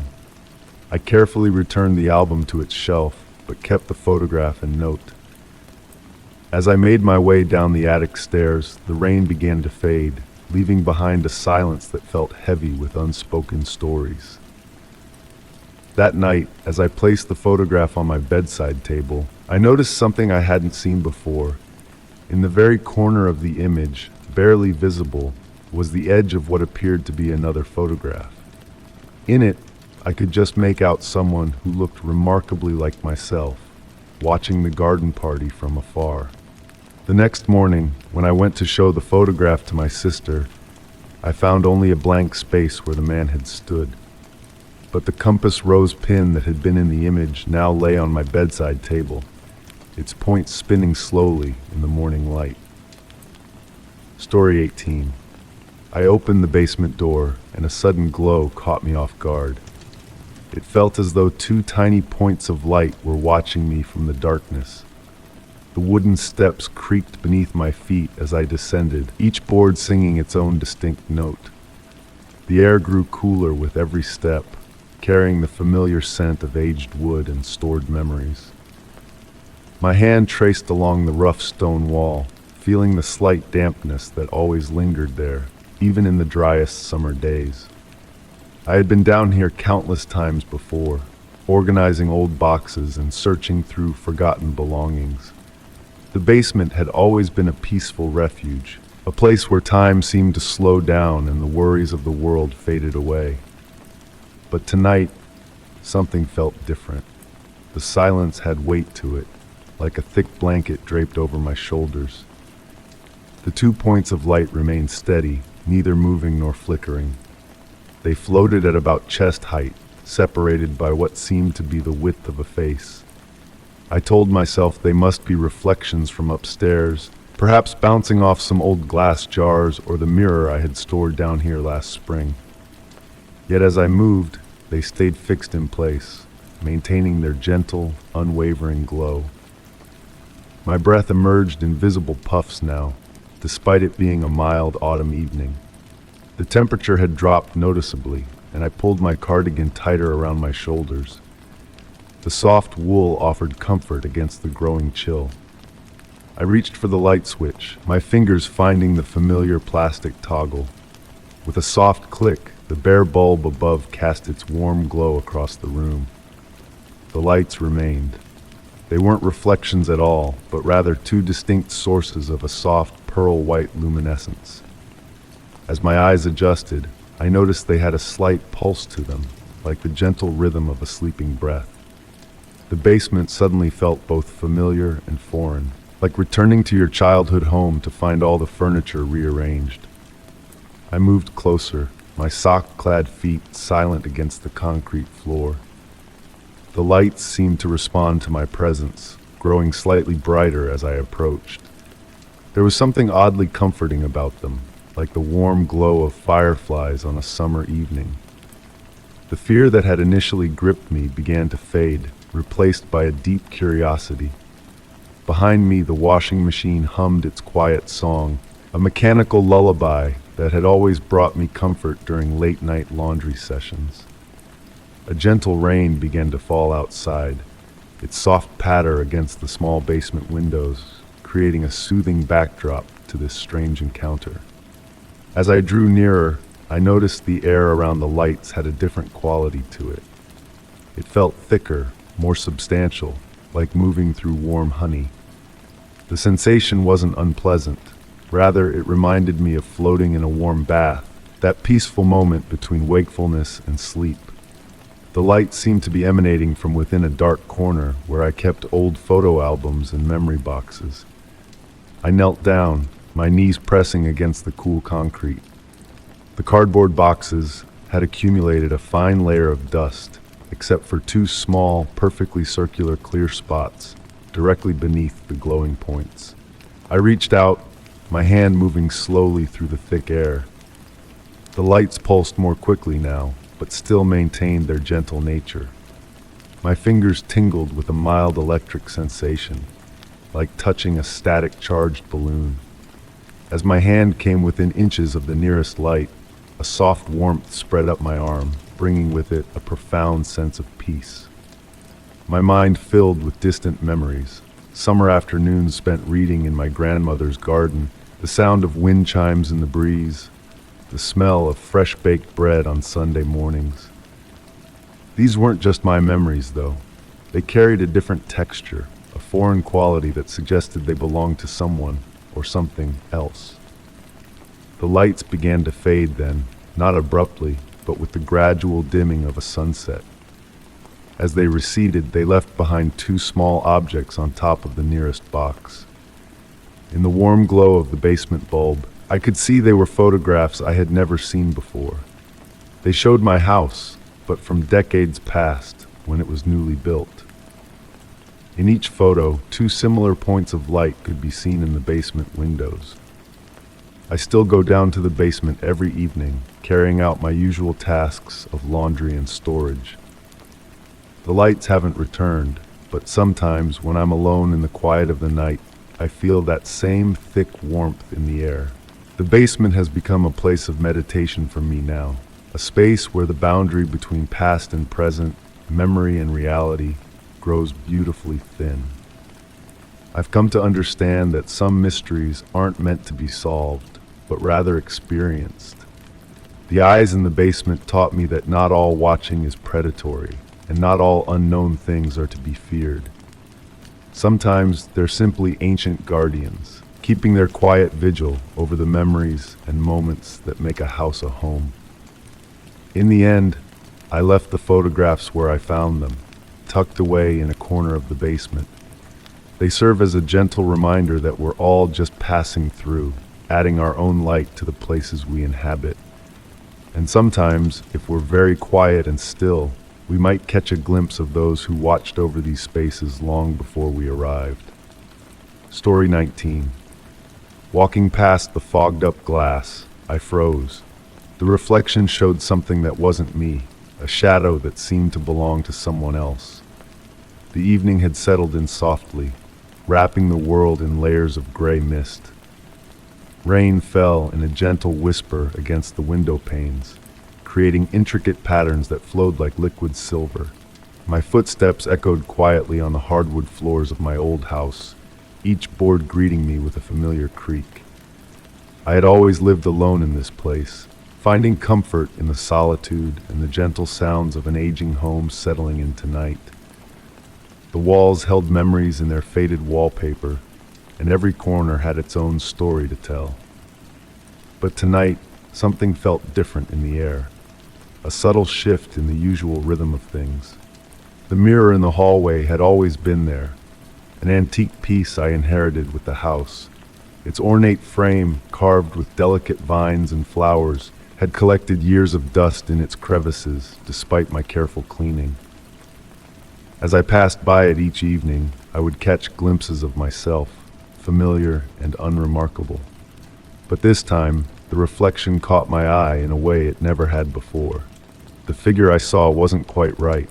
While I stood still, it seemed to move with a slight delay, like ripples in a disturbed pond. The shoulders were broader, the posture different. I raised my hand slowly, watching as the reflection followed, but its fingers curled differently, more deliberately, as if someone else were mimicking my movements from behind the glass. The temperature in the hallway dropped subtly, and I felt goosebumps rise on my arms. The soft patter of rain outside grew louder, creating a rhythmic backdrop to my racing thoughts. I stepped closer to the mirror, drawn by a curiosity I couldn't explain. The floorboards sighed beneath my feet. In the dim light, I noticed other small discrepancies. The reflection's eyes seemed deeper, holding shadows that mine didn't. Its expression carried a weight I couldn't quite understand. When I tilted my head, studying these differences, the reflection's mouth curved into a gentle smile that I wasn't making. I reached out, my fingertips hovering just above the cool surface of the glass. The reflection did the same, but its hand appeared larger, with longer fingers that seemed to reach back toward me. The glass felt different too, not cold and solid as it should, but almost warm, with a subtle vibration that reminded me of a sleeping cat's purr. Moving through the house that night became an exercise in awareness. Every mirror, every window, every reflective surface held the possibility of showing me something that wasn't quite right. The kitchen windows revealed a version of me that stood slightly to the left of where I actually was. The metallic surface of the refrigerator showed a reflection that blinked when my eyes were open. I began to notice other changes in the house. Objects seemed to shift positions when I wasn't looking directly at them. A book I left on the coffee table would be turned slightly when I returned. The curtains swayed gently, even when no windows were open. It was as if the house itself had developed a quiet consciousness, observing me as much as I observed it. The strange thing was, I didn't feel afraid. There was an almost peaceful quality to these subtle alterations in reality. The presence I sensed didn't feel malevolent. Rather, it seemed curious, perhaps even protective. When I sat in my reading chair that evening, I noticed the reflection in the window appeared to be reading a different book, its pages turning at their own pace. As night deepened, the rain continued its gentle symphony against the windows. The house creaked and settled around me, its familiar sounds now carrying new meaning. I found myself speaking softly to the empty rooms, and sometimes, in the quietest moments, I could swear I heard gentle whispers in response. Not words exactly, but sounds that carried the weight of meaning. In my bedroom, the full-length mirror showed a room that was mine, but somehow different. The reflection's bed was made differently, with corners folded in an unfamiliar pattern. The window behind me in the mirror showed stars, even though outside my real window, clouds still filled the sky. That night, as I prepared for sleep, I watched as my reflection performed its own bedtime ritual, similar to mine but with small, fascinating differences. It wore pajamas in a color I didn't own, moved with a grace I couldn't quite match. When I finally lay down, I kept my eyes on the mirror across the room. The reflection seemed to watch me too, its expression gentle and thoughtful. As sleep began to take hold, I wondered about the nature of reflections and reality. Perhaps what I was seeing wasn't wrong at all. Maybe it was simply a window into another version of myself, living in a parallel space just slightly out of sync with my own. The thought was strangely comforting. I drifted off to the sound of rain and the feeling of being watched over by someone who knew me better than I knew myself.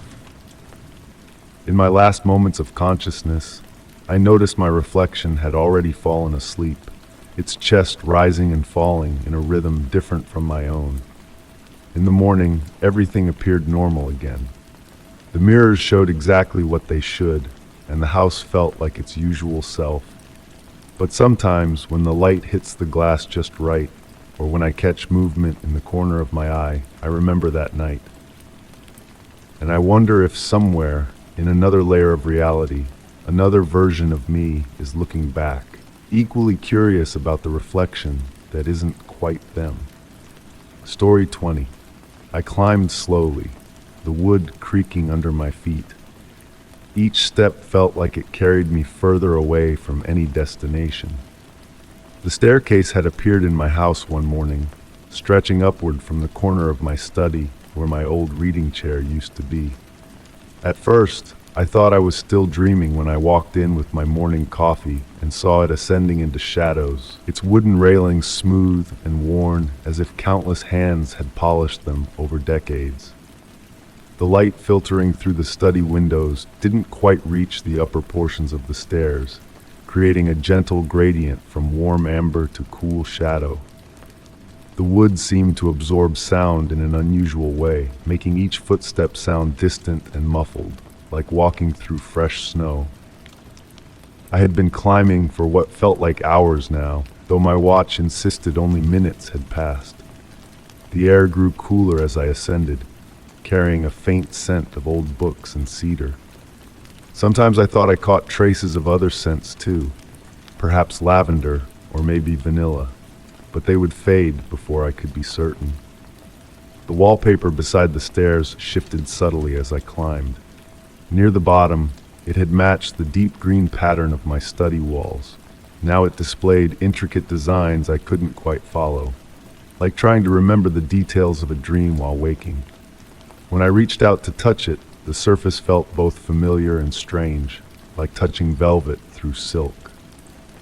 Occasionally, I would pass landing after landing, each one identical, yet somehow different. Each held a single window that showed nothing but soft, gray mist beyond its panes. The glass was always cool to the touch, and tiny droplets of moisture would form and fade in patterns that almost looked like writing. The banister under my hand never lost its smoothness, and I began to notice that it felt warm, as if someone had just been holding it moments before. When I paused to listen, I could hear the gentle settling of wood, like the house was breathing slowly in its sleep. On one landing, I found a small table that hadn't been there when I had passed it before. A single white teacup sat in its center, still warm, with exactly 3 sips of tea remaining. The liquid rippled slightly, though there was no breeze. I didn't drink it, but watching the tiny waves was oddly comforting. As I continued upward, I began to notice photographs hanging on the walls. They showed places and people I almost recognized, like faces glimpsed in crowds or rooms seen through windows at night. In each one, a staircase was visible somewhere in the frame, always leading up and out of sight. The quality of silence changed the higher I went. It became softer, deeper, like being wrapped in layers of velvet. My footsteps seemed to echo forward rather than backward, as if they were returning from somewhere I hadn't yet been. I started finding small objects on the steps, a brass key that was warm to the touch, a silver thimble filled with what looked like starlight, a child's marble that hummed quietly when held. I left each one exactly where I found it, though sometimes I would pass them again several flights later, arranged in different patterns. The wood of the stairs began to change too. Each step now had subtle variations in grain that formed pictures, or maybe they were maps. When I tried to follow their patterns with my finger, they would shift and flow into new configurations, like ink spreading through water. Time became fluid. Sometimes the light from the windows suggested early morning, other times deep afternoon. Yet there was never a sunset or sunrise, just the eternal moment between moments, held in perfect balance. I found myself wondering about the top of the stairs, though something told me there might not be one.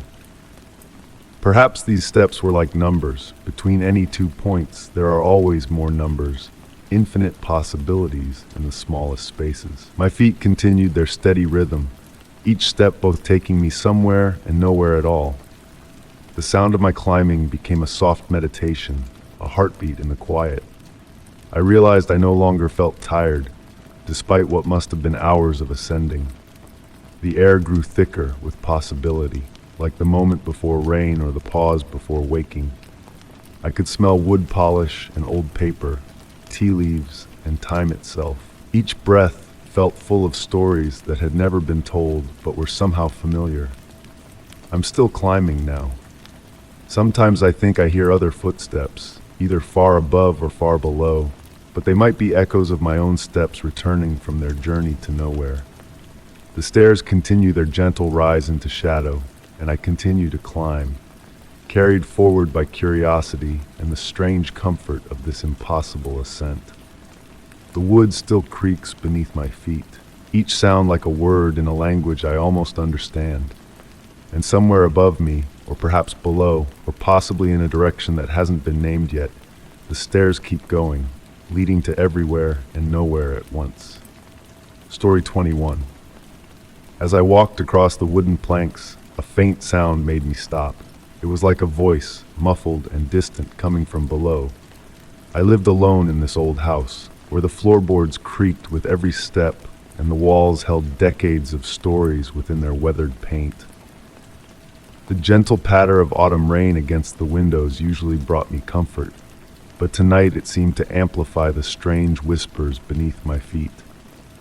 Setting down my steaming cup of chamomile tea on the antique side table, I knelt and pressed my ear against the floor.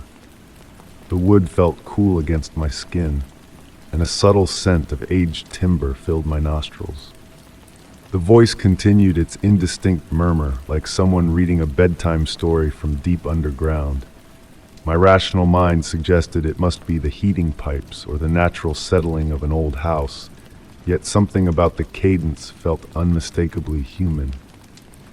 I found myself drawn to its gentle rhythm, almost melodic in its softness. The rain outside created a soothing backdrop to this mysterious symphony. In the dim light of my reading lamp, I began tracing the patterns in the wooden flooring with my fingertips. Each board told its own story through knots and grain lines that swirled like frozen rivers. As I moved my hand across the surface, I noticed one plank that felt slightly different from the others. The wood here was smoother, as if countless hands had worn it down over many years. Rising slowly, I retrieved my grandmother's old brass magnifying glass from the bookshelf. The light caught its ornate handle, casting delicate shadows on the wall. Through the lens, I examined the smooth plank more closely. Tiny markings, almost invisible to the naked eye, formed what appeared to be writing etched into the wood. The voice below grew slightly clearer, though still incomprehensible. It reminded me of the way my mother used to read to me when I was half asleep, her words melting into a gentle stream of sound. A warm feeling of nostalgia washed over me, despite the strangeness of the situation. I found myself settling into a comfortable position on the floor, my back against my favorite reading chair. The voice had a hypnotic quality that made my eyelids feel heavy. The rain continued its steady rhythm, and the old grandfather clock in the corner marked time with soft, dignified ticks. As I listened more intently, I began to distinguish what seemed like words in an unfamiliar language, flowing like water over smooth stones. They carried no sense of threat or malice, only a profound sense of age and wisdom. My breathing slowed to match the peaceful cadence of the mysterious narrator below. The light from my reading lamp cast a warm glow across the room, creating pools of amber that seemed to pulse gently with the voice's rhythm. Dust motes danced in the air, moving like tiny stars in their own slow ballet. The familiar scent of old books and wooden furniture mixed with the earthy dampness from the rain outside. Hours seemed to pass as I sat there, though the grandfather clock might have disagreed. The voice never grew louder or more distinct, maintaining its gentle, almost musical quality. Sometimes it would fade to near silence, only to return like a soft tide washing against the shore of consciousness. I found myself drifting between sleep and wakefulness, my mind creating images to match the flowing words. Visions of ancient libraries, forgotten gardens, and quiet rooms filled with soft lamplight floated through my thoughts. The boundary between reality and dreams became as indistinct as the voice itself. When I finally opened my eyes fully, the early morning light was filtering through the lace curtains. The voice had faded with the night, leaving only the gentle sound of morning birds and distant wind. My teacup sat untouched, its contents cold and forgotten. Standing up, I felt different somehow, as if I had been part of something ancient and profound. The smooth floorboard looked ordinary in the morning light, its tiny etchings visible only to memory now. Yet I knew the voice would return with the night, carrying its endless story from beneath the floor. Each evening since then, I found myself drawn to that spot, settling down with a fresh cup of tea and a soft blanket. Sometimes I try to decipher the words, other times I simply let them wash over me like gentle waves. The voice has become a comfort, a mysterious companion in the quiet hours. I've never tried to find its source or uncover what lies beneath that smooth plank. Some mysteries are better left unexplored, their power lying in the questions they raise rather than their answers. Instead, I've learned to find peace in the unknown, letting the gentle murmur from below guide me through the border between wakefulness and dreams. In time, I've come to understand that some houses don't just shelter us within their walls. They share their stories with us, one whispered word at a time. And on quiet nights when the rain falls soft against the windows, I listen to the voice beneath the floor, adding my own silence to its endless tale. Story 22. I leaned over the well, expecting only darkness, but something shimmered down there, like a hidden eye staring back at me. The autumn air wrapped around me like a silk scarf, carrying the sweet scent of decaying leaves and distant wood smoke. I had discovered this well while wandering through my grandmother's sprawling property, where I had come to spend a few peaceful weeks working on my writing. The stone structure stood alone in a small clearing, its weathered gray surface painted with patches of soft green moss. My grandmother had never mentioned this well in her stories about the property. When I asked her about it over breakfast that morning, she simply smiled and returned to her crossword puzzle, humming an old lullaby I remembered from childhood. Her silence only drew me closer to the mystery. In the gentle afternoon light, I noticed intricate carvings adorning the well's outer wall, delicate spirals and shapes that seemed to shift when viewed from different angles. Running my fingers along the cold stone, I felt subtle vibrations, as if the well itself was breathing. The shimmering continued below, neither reflecting sunlight nor producing its own glow, but existing somewhere in between. It reminded me of the way moonlight plays on water, yet there was no moon in the afternoon sky. I found myself drawn to it, spending hours by the well, watching the strange light dance. Each day I returned with my notebook, documenting my observations. The light appeared to change color imperceptibly, sometimes silver, sometimes with hints of blue or violet. But most curiously, I began to notice that my reflection in the water below never quite matched my movements. There was always a slight delay, as if the person looking back at me was trying to decide how to respond. One particularly quiet evening, as the sun painted the sky in watercolor hues, I heard what seemed to be whispers emanating from the depths. They weren't frightening, rather they reminded me of the sound of pages turning in an old book, or leaves rustling in a gentle breeze. The voices, if that's what they were, spoke in a language I couldn't understand, yet their tone carried a profound sense of melancholy. I began to notice other subtle changes around the well. The grass grew differently there, forming perfect circles around the stone structure. Birds would perch on the well's edge, staying unnaturally still as they gazed into its depths. Sometimes, in the corner of my eye, I could swear I saw figures standing near the well, but they would dissolve like morning mist when I turned to look at them directly. My grandmother's behavior shifted too. I would catch her watching me from her window when I visited the well, her expression unreadable.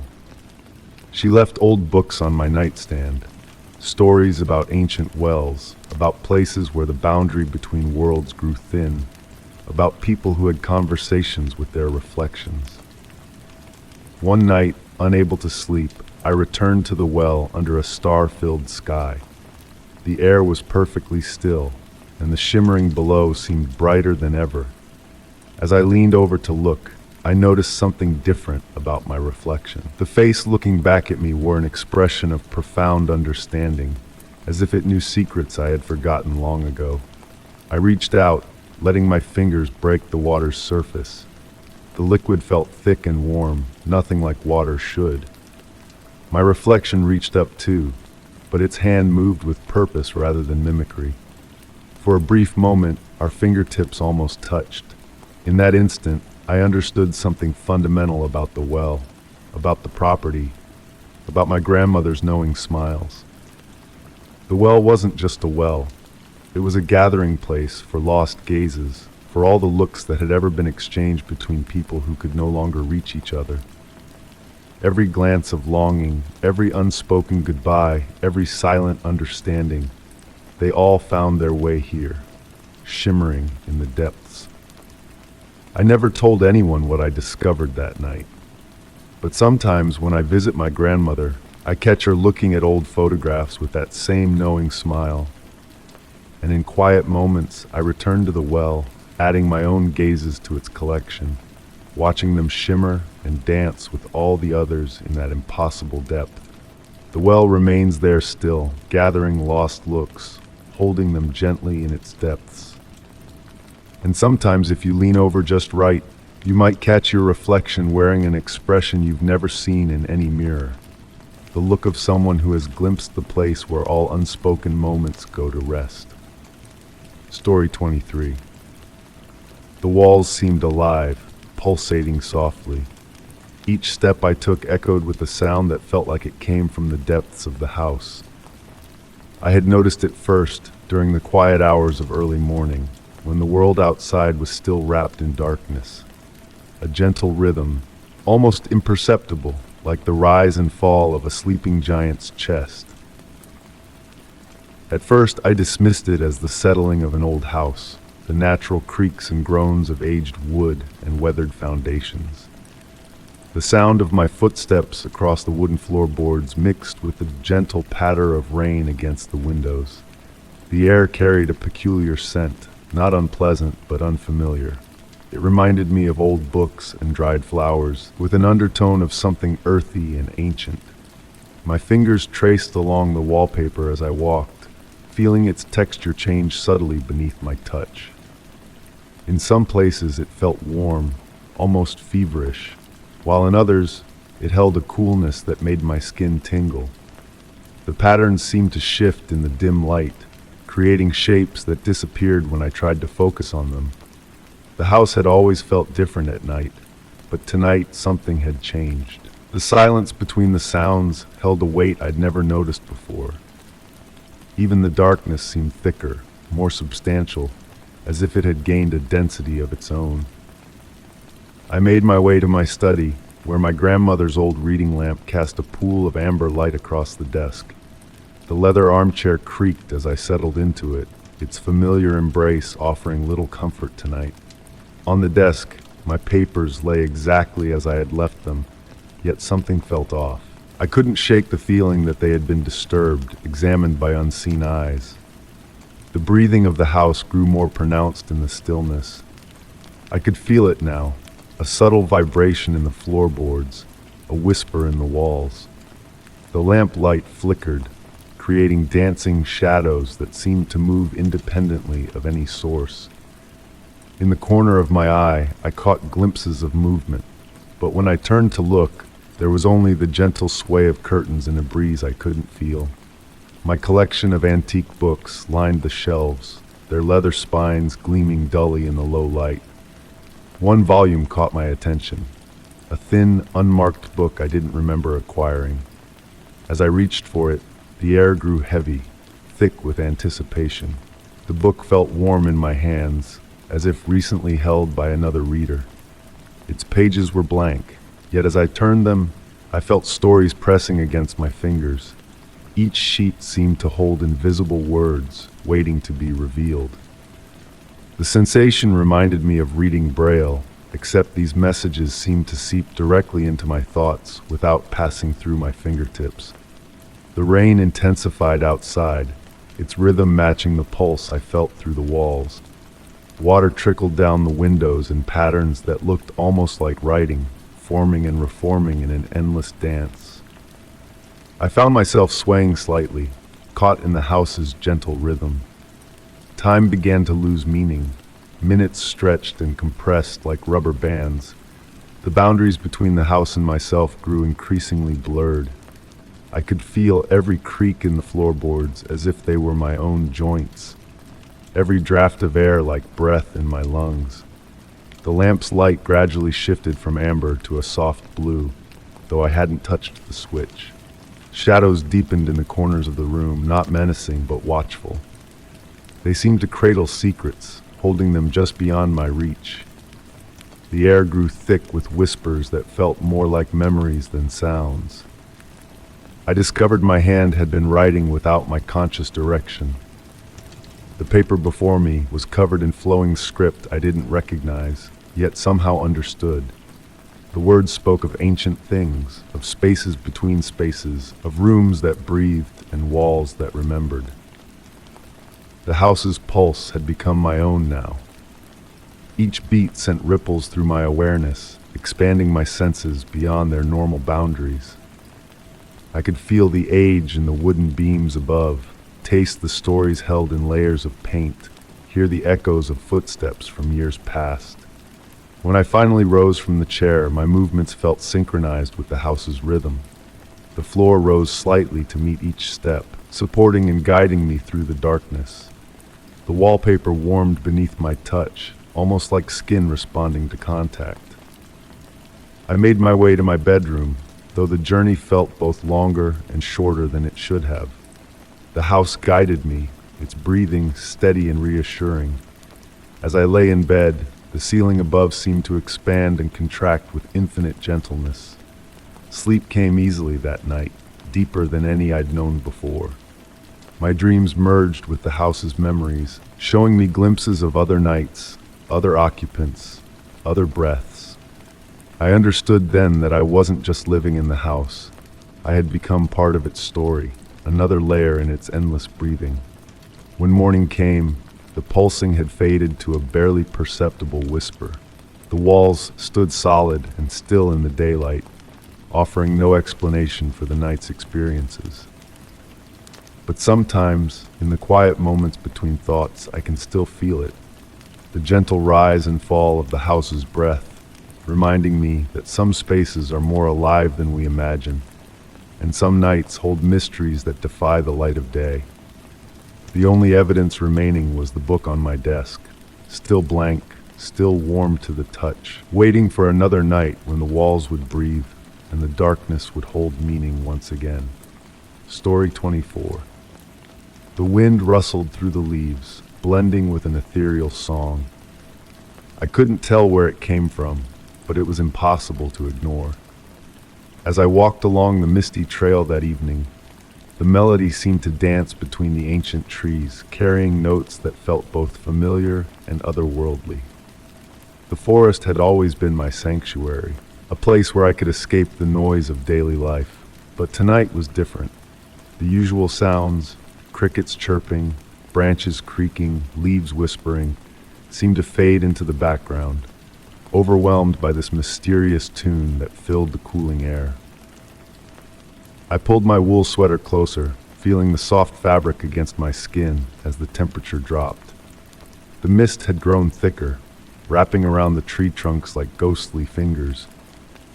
Through the haze, I could make out the shapes of the old oaks and pines, their silhouettes standing like silent guardians in the fading light.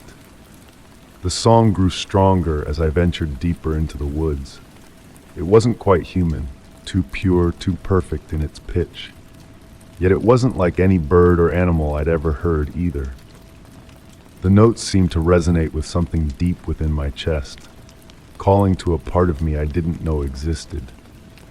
I found myself following the sound, my feet crunching softly on the carpet of fallen leaves. The scent of damp earth and pine needles filled my nostrils, grounding me in reality, even as the ethereal music threatened to carry my mind away.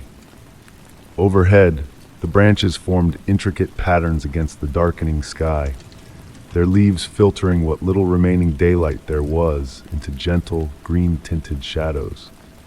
As I walked, I noticed small details that seemed out of place. Patches of wildflowers bloomed despite the late season, their petals glowing with an impossible luminescence.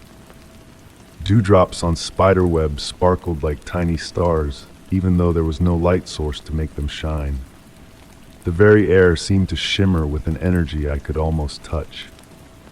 The path ahead curved around an ancient oak tree, its trunk wider than any I'd seen before. Its bark was deeply furrowed, creating patterns that seemed to shift and change when I wasn't looking directly at them. As I rounded the tree, I came upon a small clearing that took my breath away. In the center stood a circle of white stones, each one about the size of my palm, arranged in a perfect circle. They seemed to pulse gently with their own inner light, matching the rhythm of the mysterious song. The grass within the circle was different, longer, softer, moving in a breeze that didn't touch the surrounding forest. I knelt beside one of the stones, careful not to disturb their arrangement. Up close, I could see intricate patterns carved into their surface, symbols I'd never encountered before. They reminded me of musical notes, but more complex, more alive somehow. When I looked at them too long, they seemed to move and dance across the stone's surface. The song reached a crescendo, and I realized it was coming from the stones themselves. Each one contributed its own note to the harmony, creating a symphony that seemed to speak of ancient secrets and forgotten magic. As I listened, I began to understand that the music wasn't just sound.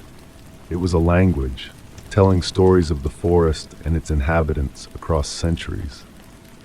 Time lost all meaning as I sat there, letting the melody wash over me. The mist swirled around the clearing, creating shapes that might have been dancers or might have been shadows. The trees seemed to lean in closer, their branches swaying in time with the music. Even the stars, now visible through breaks in the canopy above, appeared to twinkle in rhythm with the song. A gentle warmth spread through my body, despite the cool night air. I felt connected to everything around me, the trees, the stones, the very earth beneath my feet. The boundary between myself and the forest began to blur, and I understood that I was experiencing something few humans ever had. As the night deepened, the song began to soften, becoming more like a lullaby. The stone's glow dimmed gradually, until they were barely brighter than the surrounding moonlight. I knew it was time to leave, though part of me wanted to stay forever in that magical place. Rising slowly, I took one last look at the circle of stones. The patterns on their surface had stopped moving, but I could still feel their energy pulsing softly through the ground. As I turned to go, a warm breeze brushed against my cheek, carrying what felt like a whispered goodbye. The walk back seemed shorter than the journey in, though I couldn't have said which path I took. The forest looked different now, not darker or lighter, but somehow more alive. Every tree, every leaf, every blade of grass seemed to hold a secret, a fragment of the song I'd heard. When I finally reached the edge of the woods, I paused and looked back. The mist had thinned, but I could still see it dancing between the trees. The song had faded to just beyond the edge of hearing, a ghost of a melody that I knew would stay with me forever. Now, on quiet nights when the wind blows just right, I sometimes catch fragments of that ethereal tune drifting through my window. It calls to me, inviting me back to the circle of singing stones. One day, perhaps, I'll return and learn more of its secrets. But for now, I'm content knowing that such magic exists in the world, hidden just beyond the veil of ordinary sight. The forest keeps its mysteries, sharing them only with those who listen with their hearts as well as their ears. And somewhere in its depths, the stones continue their ancient song, waiting for the next wanderer who's ready to hear their story. Story 25. I found the key on an old wooden table. When I touched it, the metal seemed to warm in my hand, as if it held a secret waiting to be revealed. The house had been quiet that evening, filled with the gentle whispers of autumn wind against the window panes. Rain had been falling steadily since morning, creating a soft rhythm that made everything feel slower, dreamlike. I had been sorting through my grandmother's belongings, each item holding memories that floated through my mind like leaves carried by a gentle stream. The key itself was unusual, not just old, but crafted in a way I had never seen before. Its brass surface bore intricate patterns that seemed to shift in the warm lamplight. The handle was shaped like intertwining branches, and the shaft held delicate engravings that reminded me of ancient writing. I couldn't shake the feeling that it was meant to find its way into my hands on this particular rainy evening. As I held it, the house creaked around me in familiar ways, but something felt different. The shadows in the corners seemed deeper, more meaningful. The air carried a hint of something I couldn't quite identify, like old books and dried flowers, but with an underlying note of mystery that made me pause and listen more carefully to the silence. I walked through the house, room by room, wondering what lock this key might fit. Each doorway I passed seemed to hold new possibility. The key grew warmer in my palm with every step, as if responding to my movement. In the library, where tall shelves lined the walls like silent guardians, I noticed something I had never seen before. A small panel in the wainscoting, barely visible in the soft light. The rain continued its gentle percussion against the windows as I knelt down to examine the panel. My fingers traced its edges, feeling the smooth wood worn by time. The key pulsed with warmth now, almost like a heartbeat. When I pressed against the panel, it gave slightly, revealing a keyhole that had been hidden for who knew how long. My hand trembled slightly as I aligned the key with the lock. The metal seemed to sing quietly, not a sound I could hear with my ears, but rather one I felt in my bones. As I turned the key, the mechanism moved with surprising smoothness, as if it had been waiting all these years for this moment.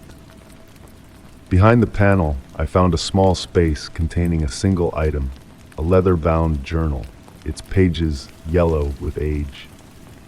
The cover was unmarked, but when I opened it, I found it filled with my grandmother's handwriting. The words were written in a script I had never seen her use before, flowing across the pages like water. Some passages seemed to be in languages I didn't recognize, while others appeared to be in English but made little sense, speaking of shadows that moved against the flow of time and doors that opened into places that couldn't exist.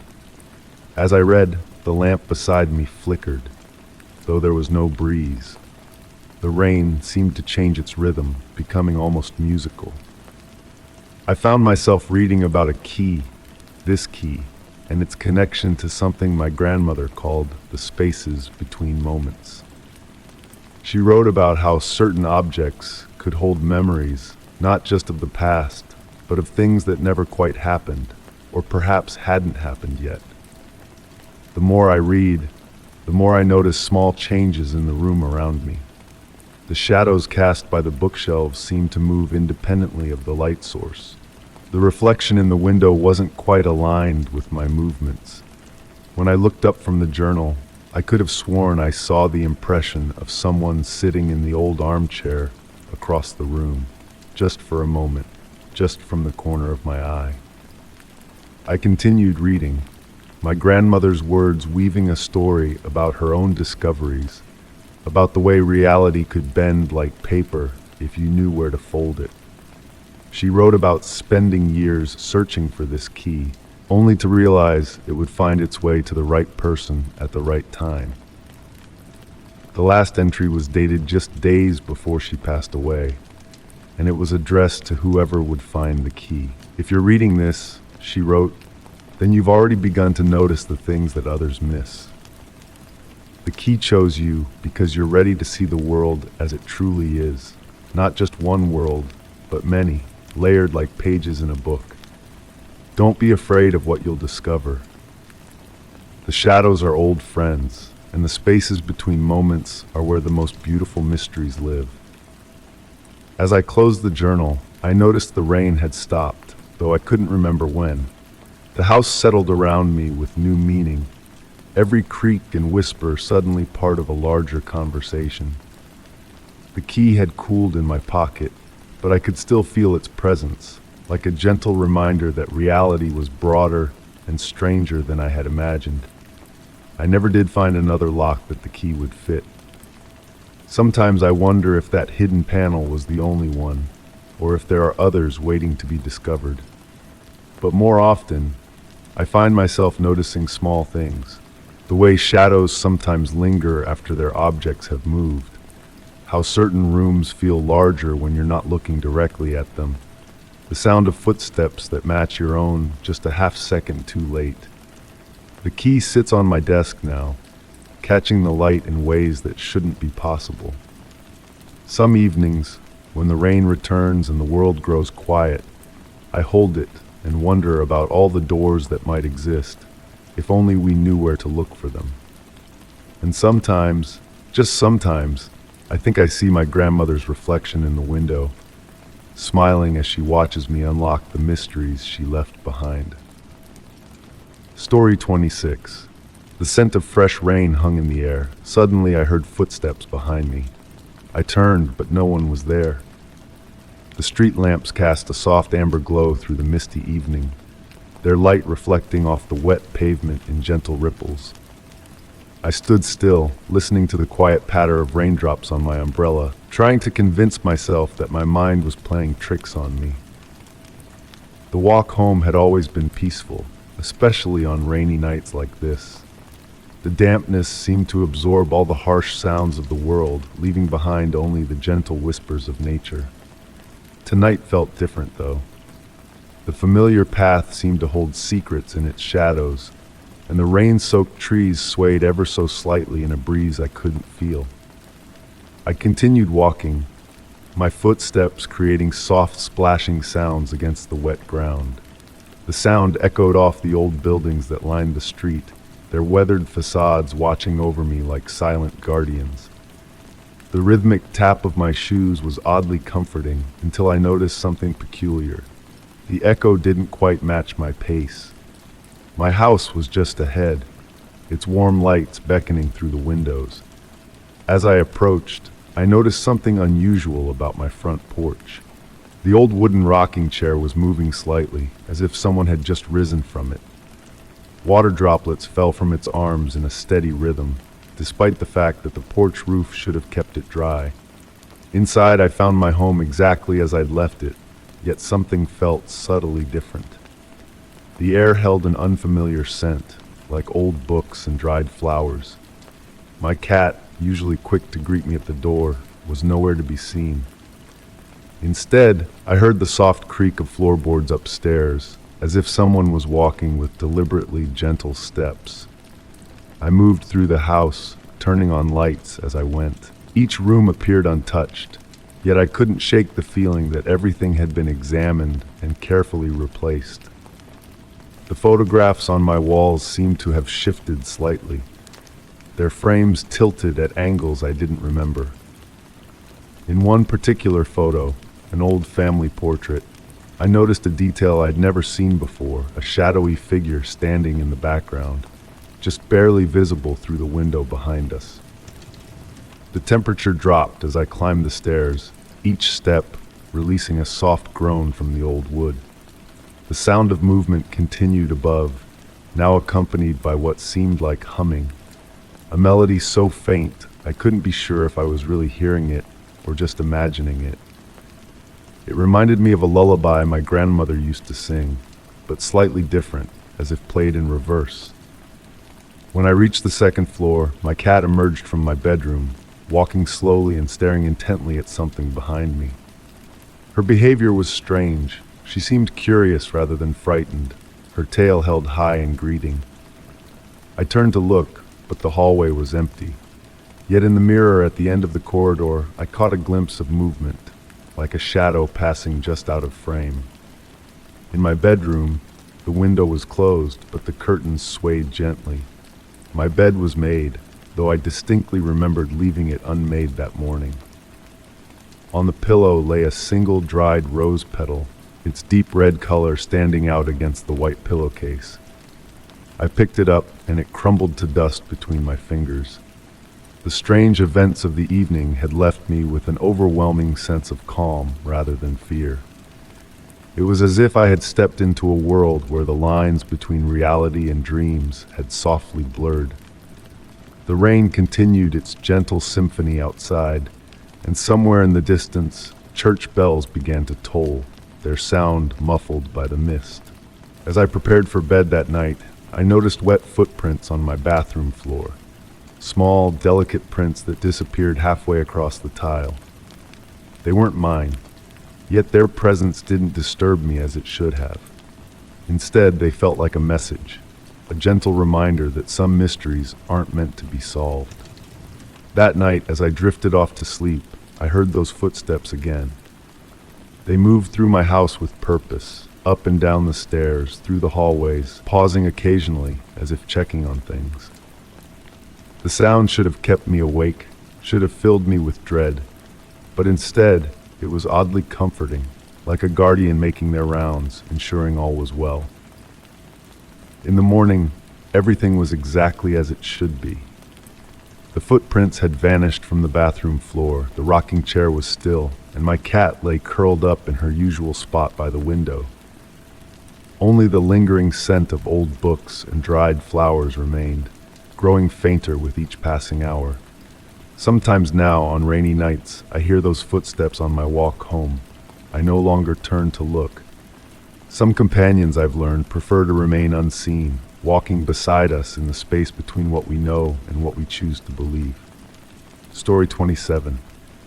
The letters on the page seemed to waver under my gaze. As I read, I felt a faint warmth, barely noticeable but unmistakable. At first, I dismissed it as a trick of the evening light filtering through the library's high windows, or perhaps the warmth of my afternoon tea seeping through the delicate porcelain cup beside me.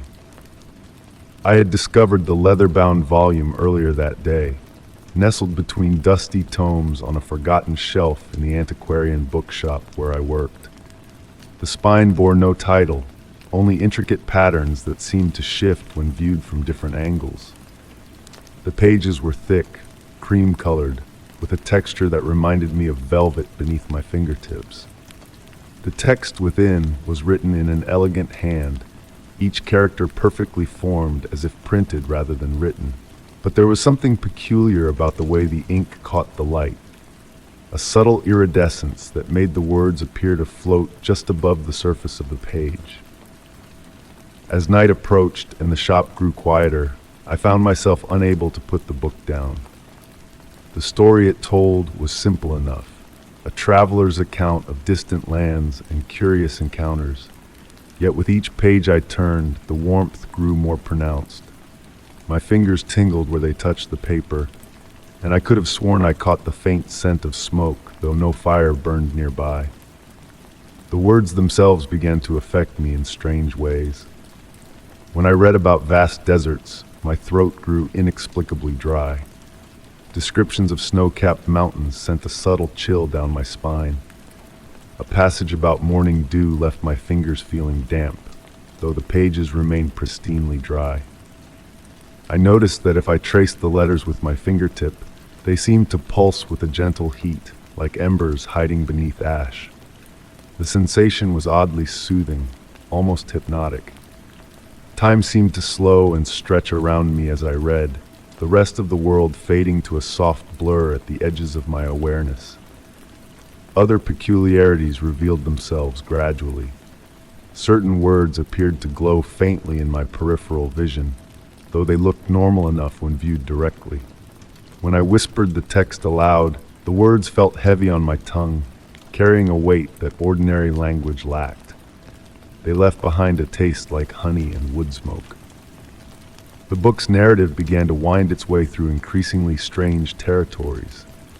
The traveler wrote of gardens where flowers bloomed in darkness, of mirrors that reflected yesterday instead of today, of libraries where books wrote themselves. With each unusual account, the physical sensations intensified. My skin hummed with a gentle warmth that seemed to pulse in rhythm with my heartbeat. I became aware of subtle changes in my surroundings. The shadows in the corners of the room appeared deeper, more velvet-like. The tick of the old wall clock grew muffled, as if the air itself had thickened. Even the dust motes dancing in the last rays of sunlight seemed to move with deliberate purpose, tracing patterns that almost formed words before dissolving. As I neared the final pages, I realized that my own reflection in the window had grown indistinct, as if I were becoming as ethereal as the story itself. The warmth had spread from my fingers throughout my entire body, wrapping me in a cocoon of gentle heat that made my eyelids heavy and my thoughts drift like smoke. The last page contained only a single sentence, written in letters that seemed to pulse with their own inner light. The words we read become part of who we are. As I closed the book, I noticed that my fingertips left faint luminescent prints on the leather cover, glowing softly before fading away like dying embers. In the days that followed, I found myself changed in subtle ways. Sometimes when I spoke, my words carried that same warmth I had felt while reading. On quiet evenings, I could still taste honey and wood smoke on my tongue. Most curiously, I began to notice that my own shadow sometimes flickered like candlelight, even in the steady illumination of electric lights. The book itself disappeared from the shelf where I had returned it, leaving behind only a whisper of warmth and the faint scent of ancient paper. Sometimes, in the space between sleeping and waking, I wonder if I imagined the whole experience. But then I catch sight of my reflection, see the gentle glow that now lives behind my eyes, and I know that the words have become part of me, burning quietly beneath my skin, waiting to be shared with another reader who might wander into this shop on a quiet afternoon. Now as I write these words, I feel that familiar warmth building in my fingertips. The ink seems to shimmer slightly on the page, and I wonder if someday someone else will find these words and feel them begin to burn. Story 28. In the empty room, a wooden chair faced the window. I didn't remember ever seeing it there, but it felt like it was waiting for me. The evening light filtered through thin curtains, casting gentle shadows that danced across its worn surface. Something about its presence stirred a deep curiosity within me, like finding an old photograph you don't recall taking. I stood in the doorway, studying how the last rays of sunlight caught the grain of the wood, highlighting years of gentle wear along its arms. The air in the room felt different, somehow thicker with memory and meaning. A soft breeze whispered through a crack in the window frame, carrying with it the sweet scent of rain-soaked earth and distant pine. Moving closer, I noticed the subtle details that made this chair unique. The wood had darkened with age, taking on rich amber tones that seemed to glow in the fading light. Small notches marked the right armrest, as if someone had spent countless hours absent-mindedly running their fingernails across the surface. The cushion held a slight depression, preserving the memory of someone who had sat there long ago. The temperature in the room began to drop as evening settled in, yet I felt drawn to this mysterious piece of furniture. As I circled it slowly, my fingers trailing along its smooth wooden frame, I realized the chair wasn't simply facing the window. It was positioned at a precise angle, as if carefully arranged to view something specific outside. Taking a deep breath, I lowered myself into the chair. The cushion yielded with a familiar sigh, and I found myself fitting perfectly into the depression left by its previous occupant. The view through the window revealed nothing unusual at first, just the garden below, the old oak tree, and the misty hills beyond. But as my eyes adjusted to the dimming light, I began to notice subtle movements in the landscape that I had never seen before. The branches of the oak tree swayed in patterns that seemed almost deliberate, like gentle waves acknowledging my presence. Shadows beneath its canopy shifted and reformed, suggesting shapes that vanished when I tried to focus on them directly. The mist rolling down from the hills moved against the wind, creating swirling patterns that reminded me of letters in an unknown alphabet. Time began to flow differently in that chair. Minutes stretched like honey, sweet and slow. The wooden arms seemed to warm beneath my hands, and I could have sworn I felt a gentle pulse within the grain, as if the chair itself was quietly breathing. The room behind me faded away until all that existed was the view through the window and the growing sensation that I was not alone in my watching. As night approached, the window began to reflect the room behind me. In that ghostly mirror, I caught glimpses of movement at the edge of my vision, the suggestion of someone standing just beyond the frame of the reflection, or perhaps the shadow of a hand reaching out. Yet whenever I turned to look, the room remained empty and still. The chair held me gently as hours passed. I found myself swaying slightly, rocking in a rhythm that matched the breathing I felt in the wood. My eyelids grew heavy, but I resisted sleep, caught in the peaceful limbo between wakefulness and dreams. In this state, I began to understand that the chair had not been waiting for me at all. It had been waiting with me, sharing vigil for something I had forgotten. When the moon rose, its silver light revealed faint markings on the window glass, delicate swirls and curves that looked like frost but felt warm to the touch. They formed patterns similar to the ones I had seen in the mist, and as I traced them with my fingertip, I felt a deep recognition stir within me, like remembering a language I had known in childhood. The night deepened, and the chair's embrace grew warmer still. The sound of my breathing merged with the pulse in the wood until I could no longer tell them apart. Outside, the mist had transformed the garden into a silver sea, with the oak tree rising like an ancient ship's mast. The markings on the window glass began to glow with a soft, pearl-like luminescence. I don't remember falling asleep, but I must have dozed off at some point. When I opened my eyes, early morning light was streaming through the window, and the chair felt cool beneath me. The markings on the glass had vanished, and the garden outside appeared exactly as it always had. Yet something had changed, not in the room or the view, but in me. Rising from the chair, I felt its gentle release, like saying goodbye to an old friend. I turned to study it one last time, and in the morning light, it looked like any other piece of furniture, worn, well-loved, but ordinary. Only the slight depression in the cushion remained as evidence of my night's vigil. Now, whenever I pass the room, the chair sits exactly where I left it, facing the window with patient dignity. Sometimes in the evening, I catch myself slowing as I walk by, drawn by the memory of that strange night.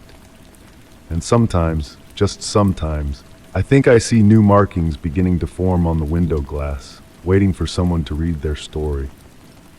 Story 29.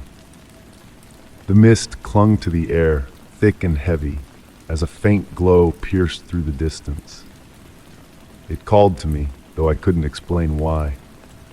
The gentle patter of my footsteps echoed softly against the damp cobblestones as I made my way down the deserted street, each step accompanied by the whisper of disturbed fog swirling around my ankles. The night air carried a peculiar sweetness, reminiscent of rain-soaked autumn leaves and distant wood smoke. My breath formed delicate clouds that merged with the surrounding mist, creating ever-shifting patterns in the dim light of the old street lamps. Their warm glow seemed to struggle against the encroaching fog, creating halos of amber that barely illuminated the path ahead. As I walked, the mysterious light in the distance remained constant, neither growing brighter nor dimming. It pulsed with a gentle rhythm that reminded me of breathing, slow and measured. The color was unlike anything I'd seen before. Not quite white, not quite blue, but something in between that seemed to shift when I tried to focus on it. The familiar sounds of the night accompanied my journey. The soft rustle of leaves, the distant call of a night bird, and the occasional creak of settling wood from the old houses that lined the street. Yet something felt different tonight. The usual comfortable solitude of my evening walks had transformed into something more profound, as if the very air held secrets waiting to be discovered. I noticed my pocket watch had stopped, its hands frozen at midnight, despite the fact I'd wound it just hours before. The metal felt unusually warm against my palm, and for a moment I could have sworn I felt a faint vibration emanating from within its brass casing. When I held it closer to my ear, I heard what sounded like whispered conversations, too faint to make out any words. The mysterious glow beckoned me forward, and I found myself drawn to a narrow path I'd never noticed before. Ancient trees lined the way, their branches intertwining overhead to create a natural tunnel. Their leaves seemed to whisper as I passed beneath them, speaking in a language just beyond my understanding. The fog grew thicker here, but rather than obscuring my vision, it seemed to guide me, forming subtle patterns that led me deeper into the unknown. As I ventured further, I became aware of a subtle shift in the atmosphere. The air grew warmer, despite the late hour and the autumn chill that had permeated the evening. The scent of aged paper and ink began to mingle with the misty air, reminiscent of old libraries and forgotten books. My fingers tingled with a gentle static electricity that made the hairs on my arms stand on end. The path opened into a clearing where the source of the glow became clear, or perhaps clearer would be more accurate, for what I found raised more questions than it answered. A circle of weathered standing stones, each no taller than my shoulder, surrounded a pool of water so still it mirrored the fog-obscured sky perfectly. From beneath its surface, the mysterious light pulsed in perfect synchronization with my heartbeat. As I approached the pool, I noticed intricate symbols carved into each stone, their lines filled with a phosphorescent substance that gave off a faint luminescence. The symbols seemed to shift and change when viewed from different angles, telling different stories depending on how the light caught them. I recognized none of them, yet they felt oddly familiar, like words from a half-remembered dream. The water in the pool appeared both shallow and bottomless at the same time. My reflection showed not my face, but rather a series of images that flowed one into another. Places I'd never been, people I'd never met, all viewed through a soft, ethereal filter that made them seem both real and imaginary at once. The glow emanated from somewhere deep within, casting rippling patterns of light across the ancient stones. Time seemed to flow differently in this place. The fog had become a gentle guardian, isolating this mysterious sanctuary from the outside world. I found myself seated on one of the smaller stones, watching the play of light and shadow across the water's surface. The usual weight of my thoughts lifted, replaced by a profound sense of peace and wonder.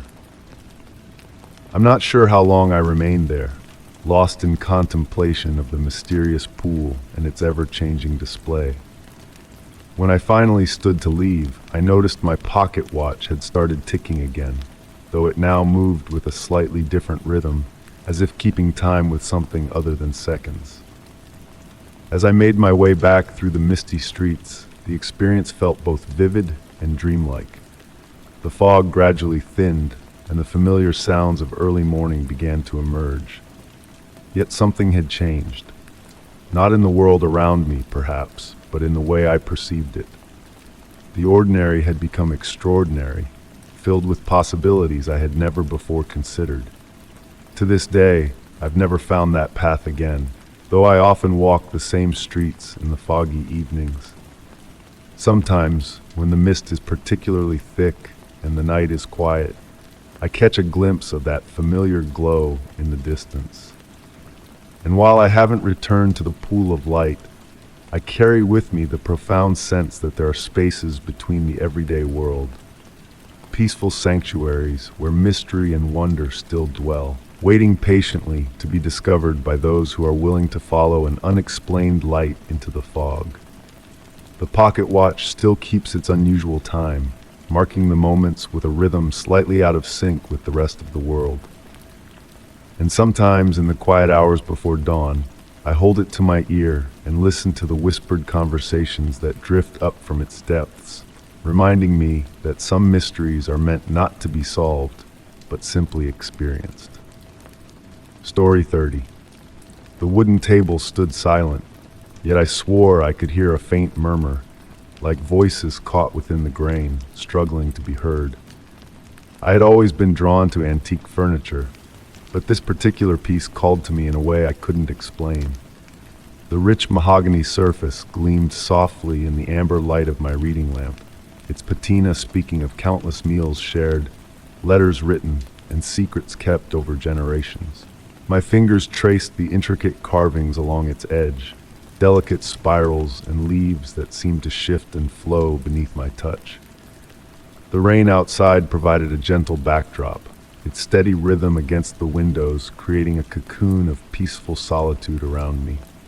Steam rose from my cup of chamomile tea, carrying with it the subtle scent of honey and herbs.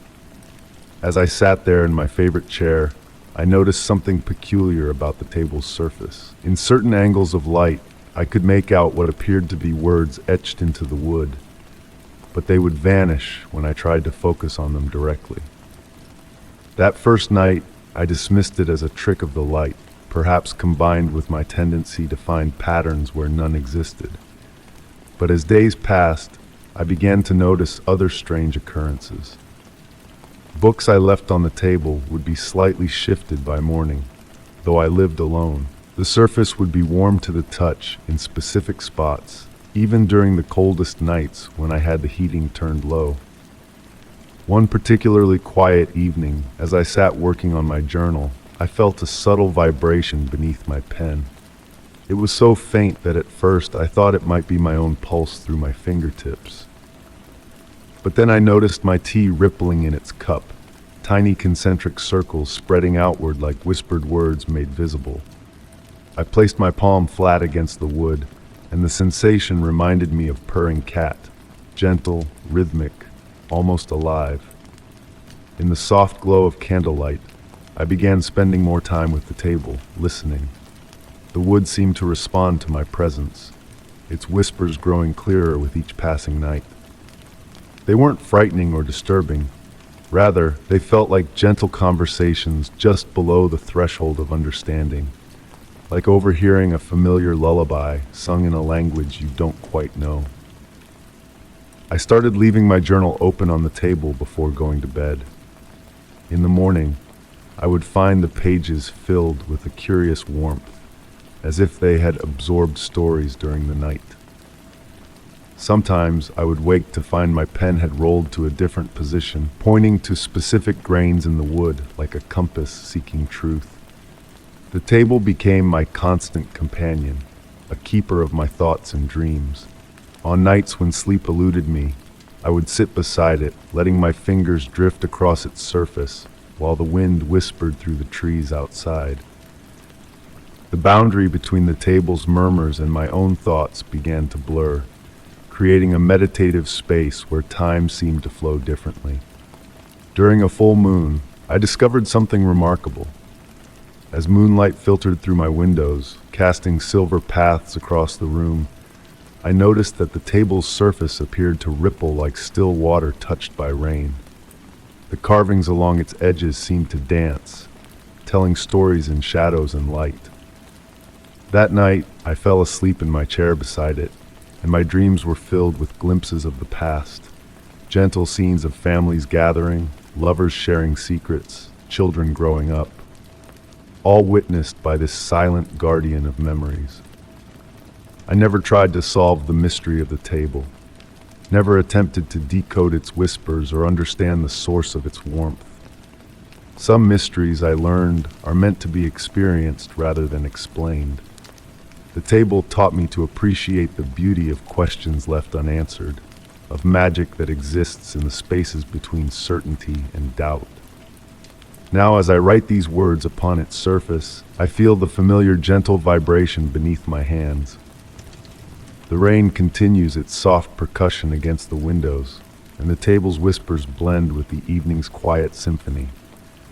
Sometimes, when the world grows still and the light fades to purple dusk, I imagine I can almost understand what it's trying to tell me. But perhaps the true secret lies not in the words themselves, but in the peaceful connection between an ancient piece of wood and those who take the time to listen. The table remains my confidant, my mystery, my companion in the quiet hours. And though I may never fully understand its nature, I've come to realize that some of the most beautiful aspects of life are those that defy explanation, like the sound of rain on old wood, the play of candlelight on carved surfaces, and the whispered secrets of a table that knows more than it will ever tell. Story 31. I crouched to touch the ancient stones, their surface cool beneath my fingers. As the breeze picked up, it carried what sounded like words, almost too soft to catch. The stones formed a perfect circle in the middle of the misty clearing, each one standing about waist high and covered in a thin layer of moss. I had discovered them during one of my evening walks through the woods, drawn by their peculiar arrangement and the way moonlight seemed to pool around them like liquid silver. That evening, the air felt different. The usual forest sounds, rustling leaves, distant owl calls, the soft padding of small creatures had fallen silent. Only the whispers remained, growing clearer with each passing moment. At first, I thought my mind was playing tricks on me, finding patterns in the wind like one might see shapes in clouds. But as I pressed my palm flat against the nearest stone, the whispers became more distinct. They spoke of ancient things, of memories carved in rock and earth. The voice, if you could call it that, felt like autumn leaves brushing against my consciousness. It carried the weight of centuries, yet remained as gentle as morning dew. I closed my eyes, allowing the sensation to wash over me, feeling the rough texture of the stone beneath my hand growing warmer. The forest around me seemed to breathe in sync with the whispers. Tendrils of mist curled between the stones, creating intricate patterns that shifted and changed like living calligraphy. The moonlight intensified, casting long shadows that danced across the ground, each movement deliberate and meaningful. I found myself moving from stone to stone, touching each one. Every surface told a different story, sang a different song. Some spoke of great migrations across endless plains, others of storms that reshaping landscapes. One stone, slightly smaller than the rest, shared memories of stars falling like rain, their light painting the world in colors I had no names for. Time lost all meaning in that circle. Minutes might have passed, or hours, I couldn't tell. The whispers wove together into a tapestry of sound, each thread a different voice, a different era. They spoke of things both beautiful and terrible, of civilizations rising and falling, of forests growing and withering, of mountains being born and worn down to dust.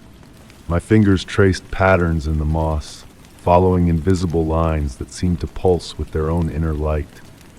The stone's surface no longer felt like mere rock. It had become a living thing, warm and vibrant under my touch. The boundary between flesh and stone, between present and past, began to blur.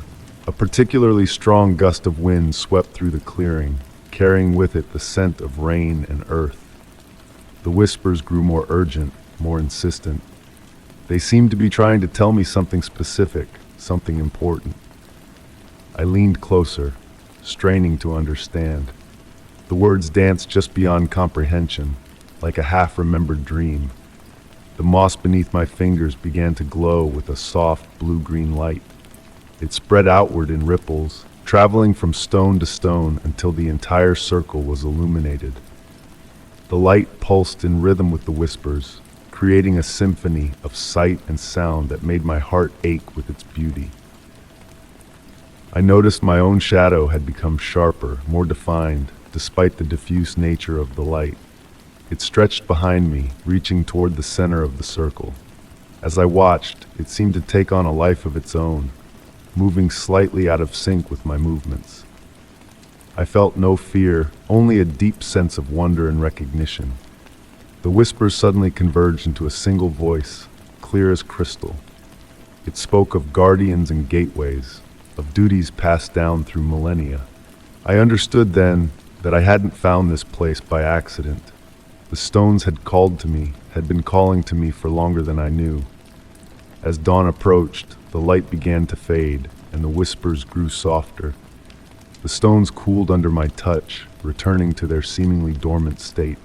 But I knew better now. I knew that they were always awake, always watching, always remembering. My shadow settled back into its natural shape, but something of that night remained within me. I visit the stones often now, though they never speak as clearly as they did that first night. Sometimes I catch fragments of their conversations, carried on the wind like scattered leaves. Sometimes I simply sit among them, feeling the weight of their presence and the depth of their patience. They've become my confidants, my teachers, my friends. And on certain nights, when the moon is full and the mist rolls in just right, I swear I can see other shadows moving between the stones, shadows that don't belong to anything visible.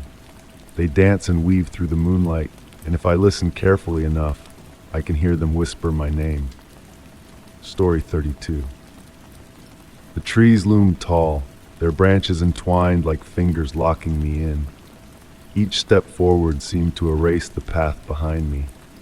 The forest air carried an unusual sweetness, mixing with the earthy scent of damp moss and aging leaves that carpeted the ground beneath my feet. As I walked deeper into the woods, the late afternoon light filtered through the canopy, casting gentle shadows that danced across my path. I hadn't meant to venture this far.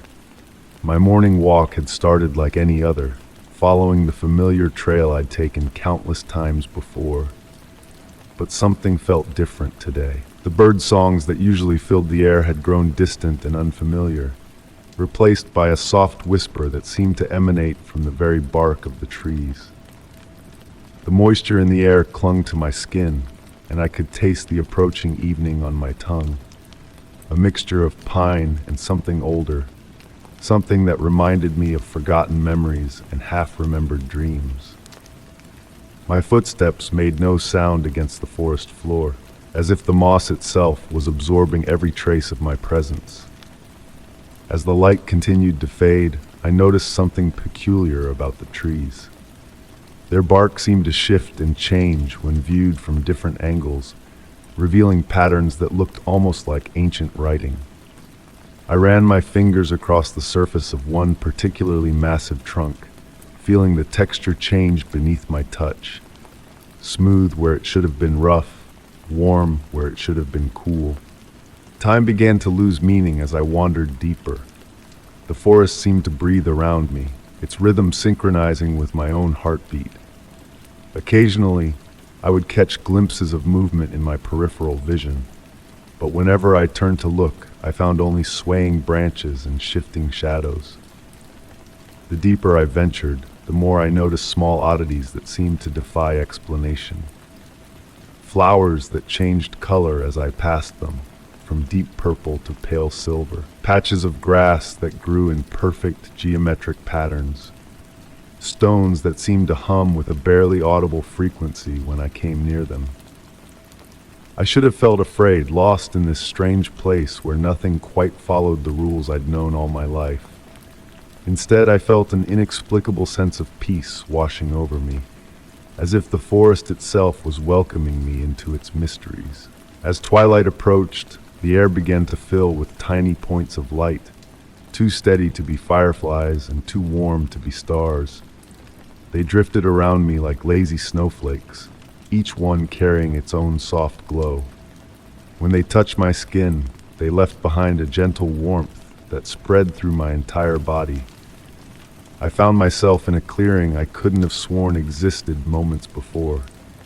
The ground here was covered in a carpet of moss that seemed to pulse with its own inner light, creating patterns that shifted and changed with each passing second.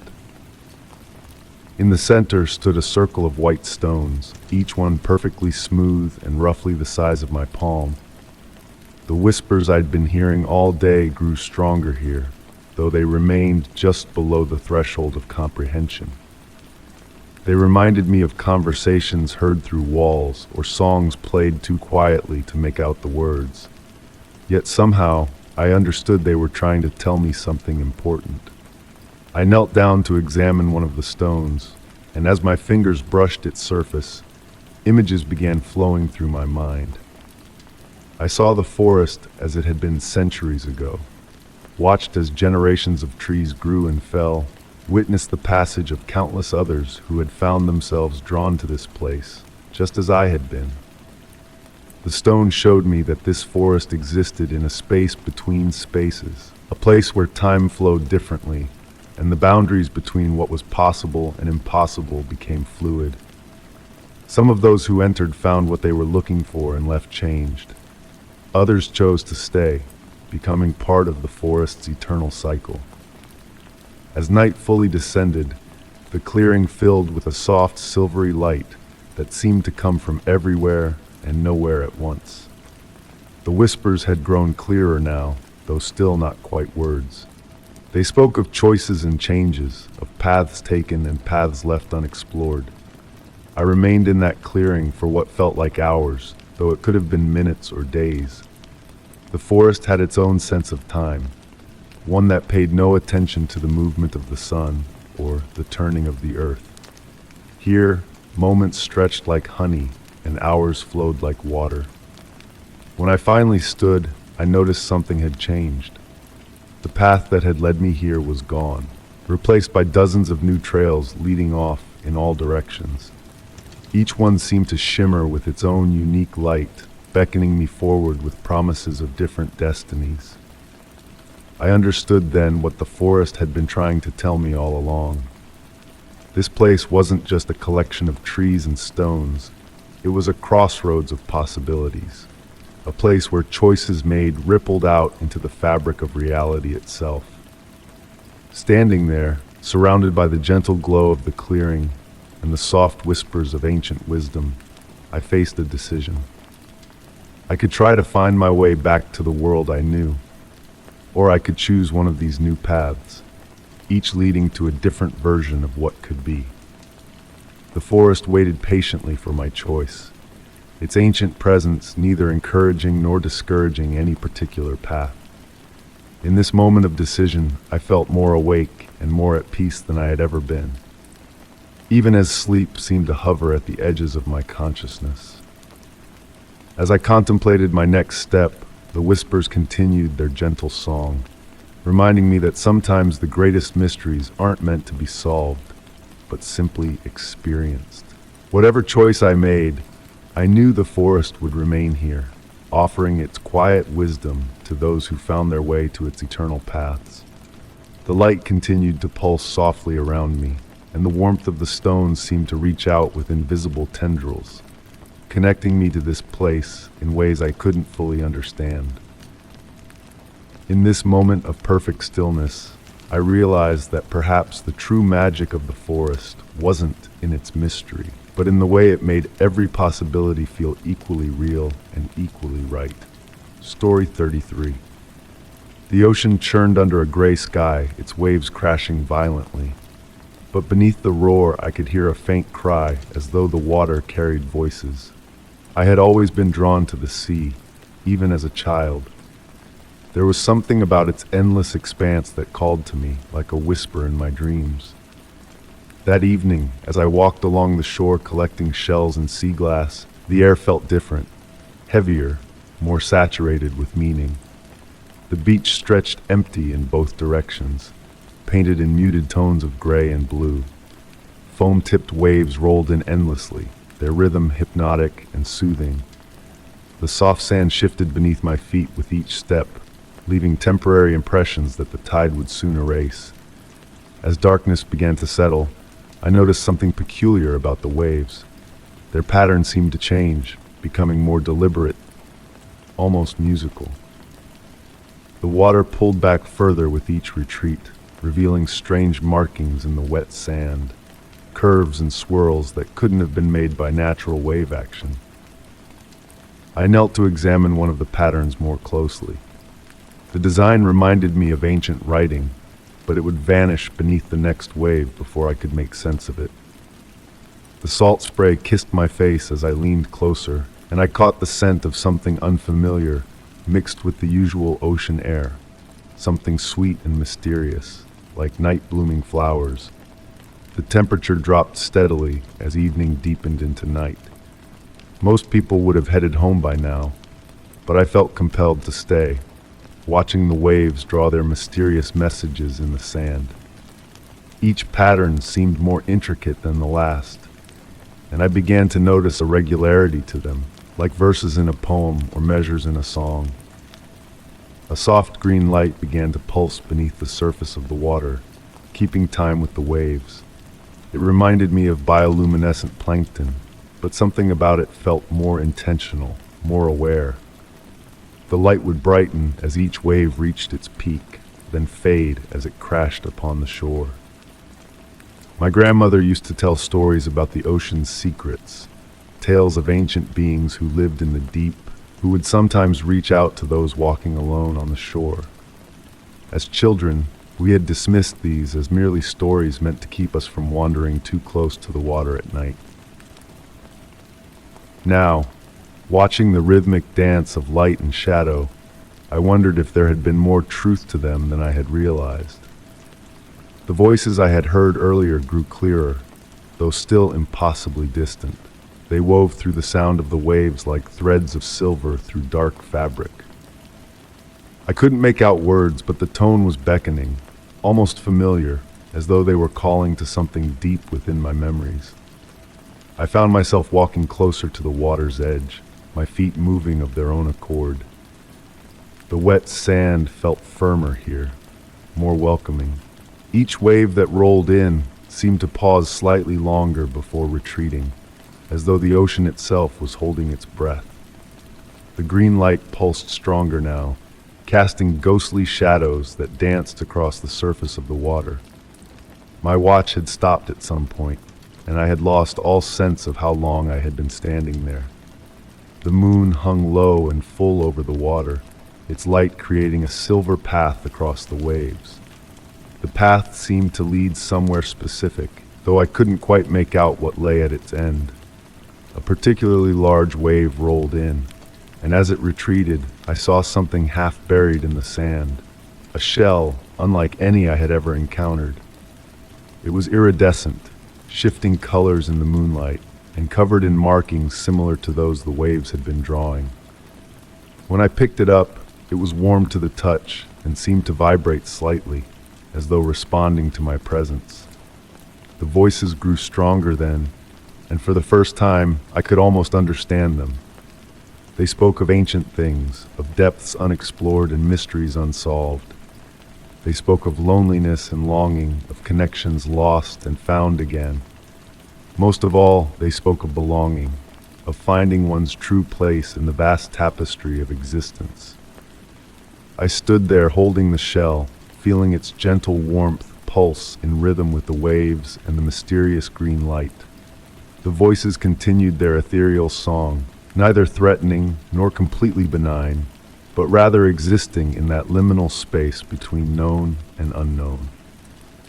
As the night deepened, I finally turned to leave, though something in me yearned to stay. The shell grew cooler in my hand as I walked away from the water, but it maintained a faint warmth, like a reminder of what I had experienced. The voices faded back into the sound of the waves, becoming once again indistinguishable from the ocean's eternal song. I often return to that beach, though I've never again seen the green light or the strange patterns in the sand. The shell sits on my bedside table, and sometimes in the depths of night, I think I can hear it humming softly to itself. It serves as a reminder that there are things in this world that exist beyond our understanding, things that reach out to us in gentle ways, leaving us forever changed by their touch. The ocean still calls to me. Its voice is now a permanent whisper in my dreams. But I've learned to live with the mystery, finding comfort in the knowledge that some questions are better left unanswered, some stories better left untold. After all, it's in these spaces of uncertainty that magic truly lives, breathing and pulsing like green light beneath dark waves. Story 34. I stood in the belfry, the heavy silence pressing against my ears. The bell hung motionless, yet I could feel a vibration as though it had just tolled. The ancient wood creaked beneath my feet as I moved closer to examine the massive bronze bell. Moonlight filtered through the weathered slats, casting silvery patterns across its surface. The metal retained a peculiar warmth despite the cool night air, and when I placed my hand against it, I felt a gentle resonance, like a whispered song. My weekly inspections of the bell tower had become a meditative ritual over the past year. Each Friday evening, as the sun dipped below the horizon, I would climb the worn wooden stairs, checking the mechanisms and ensuring everything remained in working order.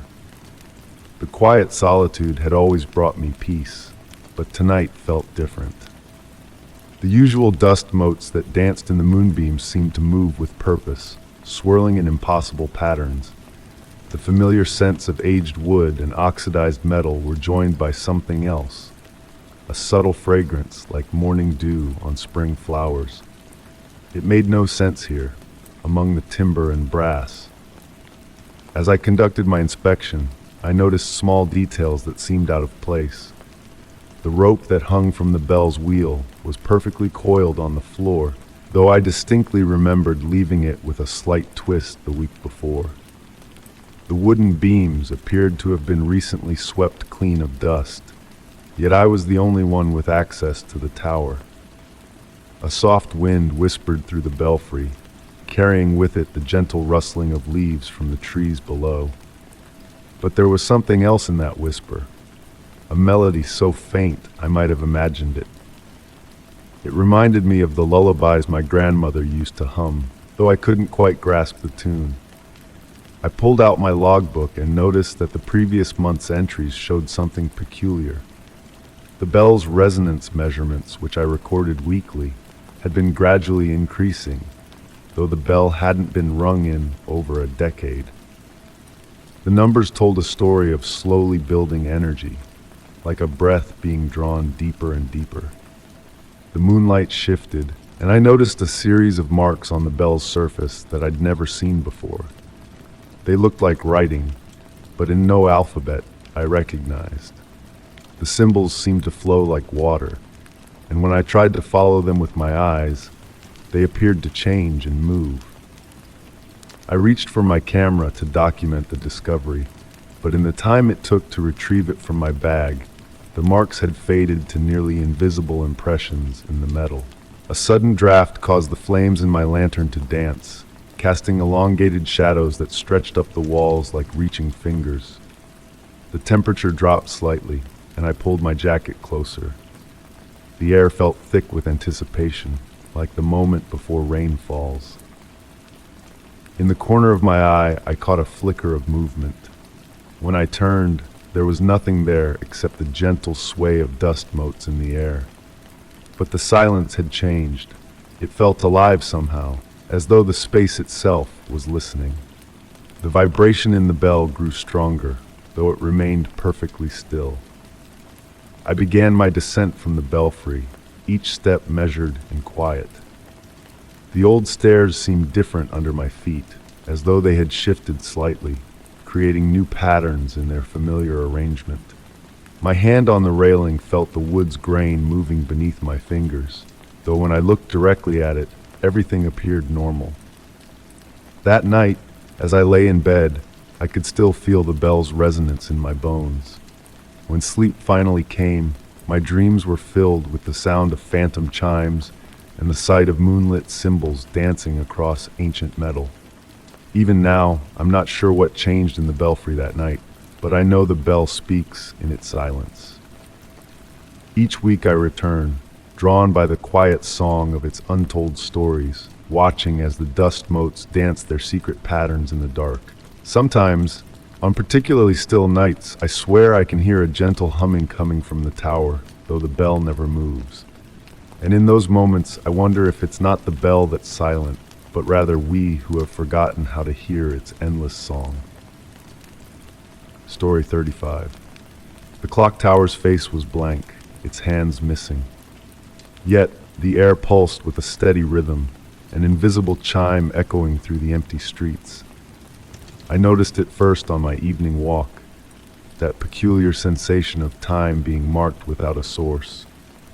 The autumn air carried a crisp scent of fallen leaves and wood smoke, while a gentle mist settled around the street lamps, creating halos of soft light. My footsteps fell in sync with the phantom tolling, though I couldn't quite tell if I was adjusting to its rhythm or if it was matching my pace. The cobblestones beneath my feet were slick with evening dew, forcing me to walk more deliberately, more mindfully.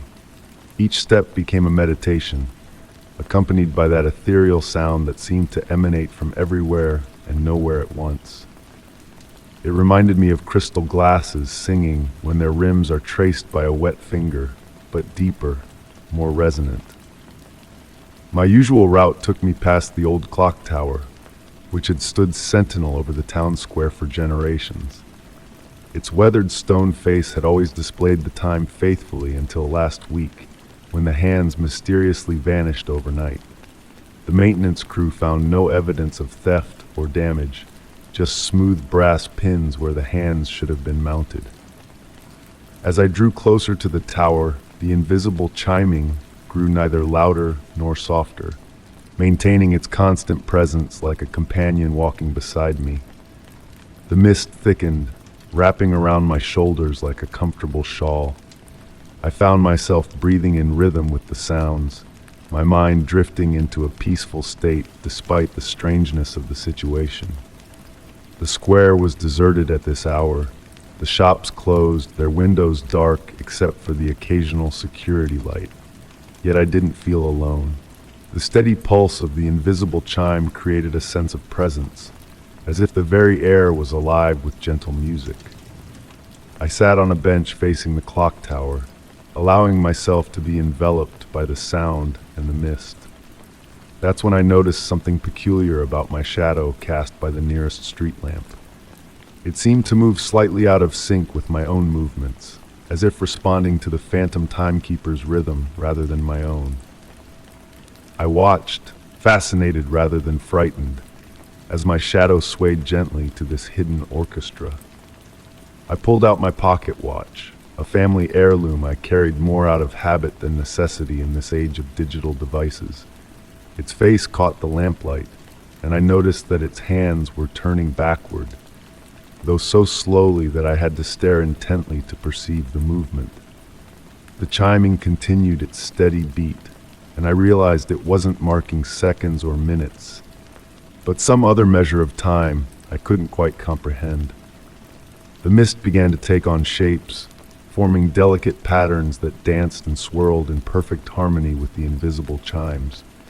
They reminded me of musical notes on an ethereal staff, writing a symphony in the air that I could see but not hear. My watch's hands continued their gradual backward journey, and I felt a curious sensation of memories flowing in reverse, like water upstream. I remembered conversations from earlier that day, but they played out differently in my mind. Words took on new meanings, gestures carried different weight. The steady pulse of the invisible chime seemed to be rewriting time itself, not erasing the past, but revealing new layers of meaning within it. A gentle breeze stirred the leaves around my feet, arranging them in perfect circles. Each leaf seemed to find its precise place in these natural mandalas, guided by the rhythm of the unseen timekeeper. The air grew thick with the scent of time itself. If time had a scent, it would be this mixture of brass, old books, and morning dew. My watch had completely stopped now, its hands forming a perfect line as if in surrender to this new way of measuring moments.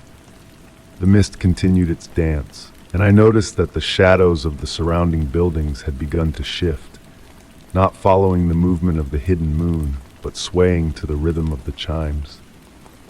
I stood up from the bench, my movements feeling both weightless and deliberate. The cobblestones beneath my feet had taken on a subtle glow, each stone lighting up in sequence with the phantom tolling. It was as if the entire square had become an instrument, playing a song that existed just beyond the edge of normal perception. As I made my way home, the invisible chime accompanied me, its presence now as natural as my own heartbeat. The missing clock hands no longer seemed important. They had served their purpose in marking ordinary time. But this was something different, something more profound.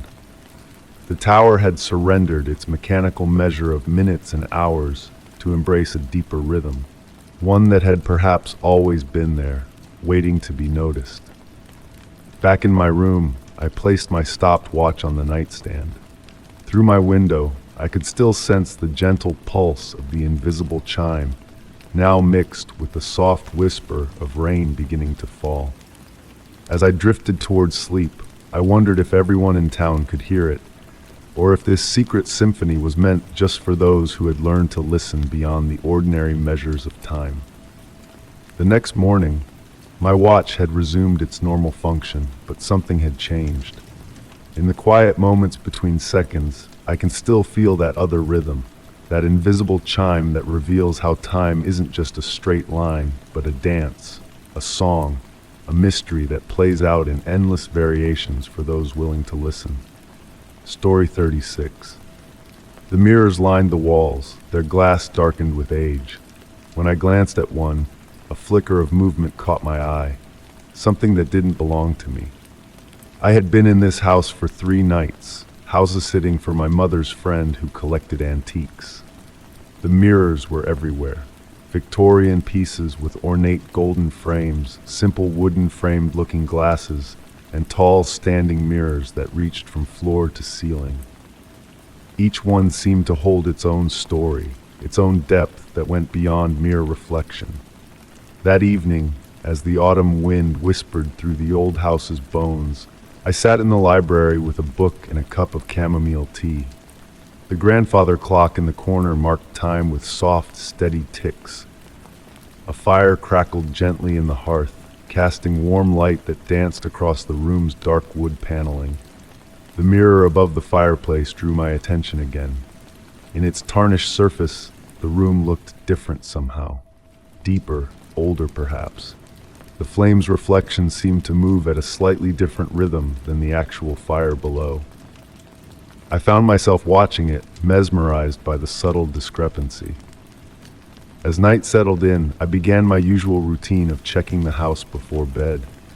The wooden floors creaked softly under my feet as I moved from room to room. In each space, the mirrors watched. Their surfaces caught the dim light from my lamp, creating pools of soft illumination that seemed to float in the darkness. In the upstairs hallway, I paused. The mirror at the end of the corridor, a tall, slim piece with a silver frame, showed the hallway behind me, but something was off. The shadows in the reflection appeared to move independently of my lamp's light, as if they were being cast by an unseen source. I turned around slowly, but the hallway behind me matched what I expected, empty and still. When I looked back at the mirror, the shadows had settled, though they seemed to hover at the edges of the reflection, waiting. In my borrowed bedroom, 2 mirrors faced each other across the space. I had draped one with a sheet on my first night, uncomfortable with the infinite regression of reflections they created. Now, as I prepared for sleep, I noticed the uncovered mirror had grown cloudy, as if breath had fogged its surface. But the air in the room was cool and dry. I approached it carefully, drawn by a strange curiosity. The cloudiness seemed to shift and swirl like cream poured into coffee. Within its depths, I thought I saw shapes forming, perhaps a face, or many faces, watching me with the same curiosity I felt. The night passed slowly. I lay in bed, aware of every small sound the house made, the settling of old wood, the gentle tap of tree branches against windows, and something else. Something that sounded almost like whispers, coming from behind the glass. In those hours between midnight and dawn, I began to understand something about the mirrors. They weren't just reflecting the present moment. They were windows into the house's memory. Each one held fragments of time, captured and preserved like insects in amber. Sometimes, when I looked into them from the corner of my eye, I caught glimpses of other people moving through the rooms, figures in old-fashioned clothes, going about their lives in a house that was both the same and different from the one I occupied. They never seemed to notice me, these shadows of the past, but I felt they were aware of my presence. Morning came with a soft gray light that filtered through lace curtains. As I walked through the house, I noticed that the mirrors had cleared, showing only ordinary reflections. But now and then, when I wasn't looking directly at them, I could sense movement in their depths, the subtle shift of time folding back on itself. I found myself speaking softly to the mirrors, greeting them in the morning and bidding them good night. It felt right somehow, acknowledging these silent watchers who shared the house with me. They had their own rhythm, their own way of being, and I was learning to coexist with their quiet presence. On my last morning in the house, I stood before the mirror in the upstairs hallway. The rising sun cast long shadows behind me, but in the mirror, the light seemed to come from a different angle. As I watched, my reflection blurred slightly, like a photograph out of focus. Behind it, I thought I saw another face emerging, gentle, curious, and somehow familiar. I raised my hand in farewell, and in the mirror, multiple hands seemed to wave back. Not in mimicry, but in genuine response. The glass rippled like water, and for a moment I felt I could step through into those other times, those other versions of the house that existed behind the darkened glass. But I didn't. Instead, I smiled and turned away, leaving the mirrors to their quiet contemplation. They would continue their patient watching, collecting moments like precious stones, while time flowed around them like a river around stones. As I locked the front door behind me, I glanced one final time at the mirror in the entryway. My reflection looked back, but now I understood that it wasn't just me I was seeing. It was every person who had ever stood in that spot, every moment that had ever been caught in that ancient glass, layered like sediment in a riverbed. The mirrors of Holloway House held more than reflections. They held time itself, and in their depths, all moments existed at once, eternal and unchanging. Now I too was part of their collection, another layer in their infinite memory. Story 37. The ancient tree stretched its gnarled roots deep into the ground. As I stepped closer, the earth beneath me seemed to pulse, like a heartbeat from the depths. I had always been drawn to this place in the woods, where the massive oak stood sentinel over a clearing carpeted with soft moss and delicate mushrooms. Its trunk, wider than any I had ever seen, was rough and deeply furrowed, bearing the marks of countless seasons. In the fading twilight, its branches reached toward the darkening sky like grasping fingers, their silhouettes stark against the purple-tinged clouds. The air here carried a peculiar sweetness, reminiscent of decay but somehow pleasant, like aged wine or well-tended compost. As I settled onto a fallen log nearby, the wood smooth and cool beneath my hands, I noticed how the evening mist began to curl around the base of the great tree, creating shifting patterns that seemed almost deliberate in their movement. My evening visits had become a ritual over the past few weeks. Each time I returned, something about the tree seemed different, though I could never quite identify what had changed. Tonight, the roots appeared more pronounced than before, some having pushed further up through the soil, creating new ridges and valleys in the earth. The gentle wind whispered through the canopy above, but the sound it made was unlike the usual rustling of leaves. Instead, it reminded me of distant voices engaged in hushed conversation, just below the threshold of comprehension. I found myself leaning forward, straining to catch words that seemed to hover at the edge of understanding. As darkness settled more firmly around me, I noticed tiny points of bioluminescence emerging from between the roots. They pulsed with a soft, greenish-blue light, keeping time with the strange thrumming I felt through the ground. Each pulse illuminated delicate strands that ran between the mushrooms, creating an intricate web of light that spread outward from the tree's base. I reached out to touch one of the exposed roots, its surface surprisingly warm beneath my fingers. The texture was unlike any bark I had felt before, smooth in some places, ridged in others, with patterns that felt almost like written symbols. As my hand moved along its length, I could have sworn I felt it move slightly, adjusting itself beneath my touch. The longer I sat there, the more I began to notice subtle changes in my surroundings. The darkness between the trees seemed deeper, more substantial, while the area around the oak remained illuminated by an ethereal glow that had no clear source. The air grew thick with the scent of earth and age, carrying underlying notes of something metallic and ancient. My weekly wanderings in these woods had led me to discover many unusual things, but nothing quite like what I witnessed next. As I watched, one of the larger roots slowly shifted, creating a gap in the earth beside it.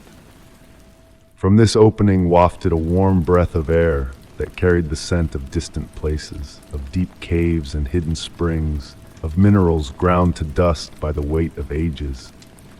The pulsing in the ground grew stronger, and I realized it had synchronized with my own heartbeat. Or perhaps it was the other way around.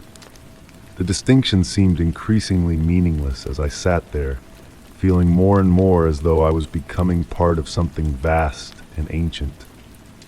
The boundary between myself and my surroundings began to blur, my consciousness expanding to encompass the network of roots and fungal threads that I now understood spread far beyond what my eyes could see. In that moment of connection, knowledge flowed into me like sap rising through ancient wood. I understood that this tree was more than just a tree. It was a nexus, a point where multiple layers of reality grew thin and permeable. The roots didn't simply extend into the earth. They reached through space and time, connecting to other places, other moments, other possibilities. Through this living network, I sensed countless others who had sat where I sat now, each contributing their own small measure of consciousness to the greater whole. Some had come seeking wisdom, others escape, and still others something they couldn't name. Each had left something of themselves behind, becoming part of this endless cycle of growth and transformation. As the night deepened around me, I felt no urge to leave. The temperature had dropped, but I remained perfectly comfortable, as though wrapped in an invisible blanket of earth-warmed air. The luminescent network continued to pulse, its light seeming to flow through the ground like liquid starlight, creating patterns that told stories I could almost, but not quite, read. I don't know how long I sat there, lost in contemplation of mysteries that seemed to hover just beyond my grasp. When I finally stood to leave, my movements felt strange, as though my body had partially forgotten its usual way of being. The connection I had felt remained, like a thin thread tugging gently at the back of my mind. Walking home through the darkened woods, I noticed how different everything looked, how the trees around me now seemed to pulse with subtle life I had never perceived before. I knew I would return tomorrow, and the next day, and the day after that. The ancient oak had awakened something in me, Or perhaps it had simply helped me remember something I had always known, but somehow forgotten. Even now, as I write these words, I can feel the pulse of those deep roots calling to me. Sometimes, in the quiet hours of night, I wake to find my heart beating in time with a rhythm that comes from far below the earth.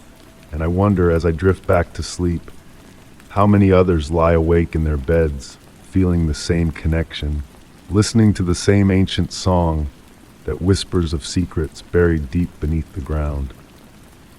The roots of evil, I've come to understand, are not what I once thought they were.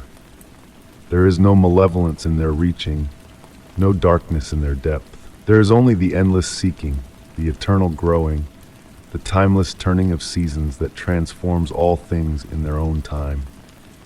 And in that transformation, perhaps, lies the greatest mystery of all. Story 38. The creak of the stairs led me upward, the air growing colder with each step. At the top, a faint wail echoed, as though the walls themselves were grieving.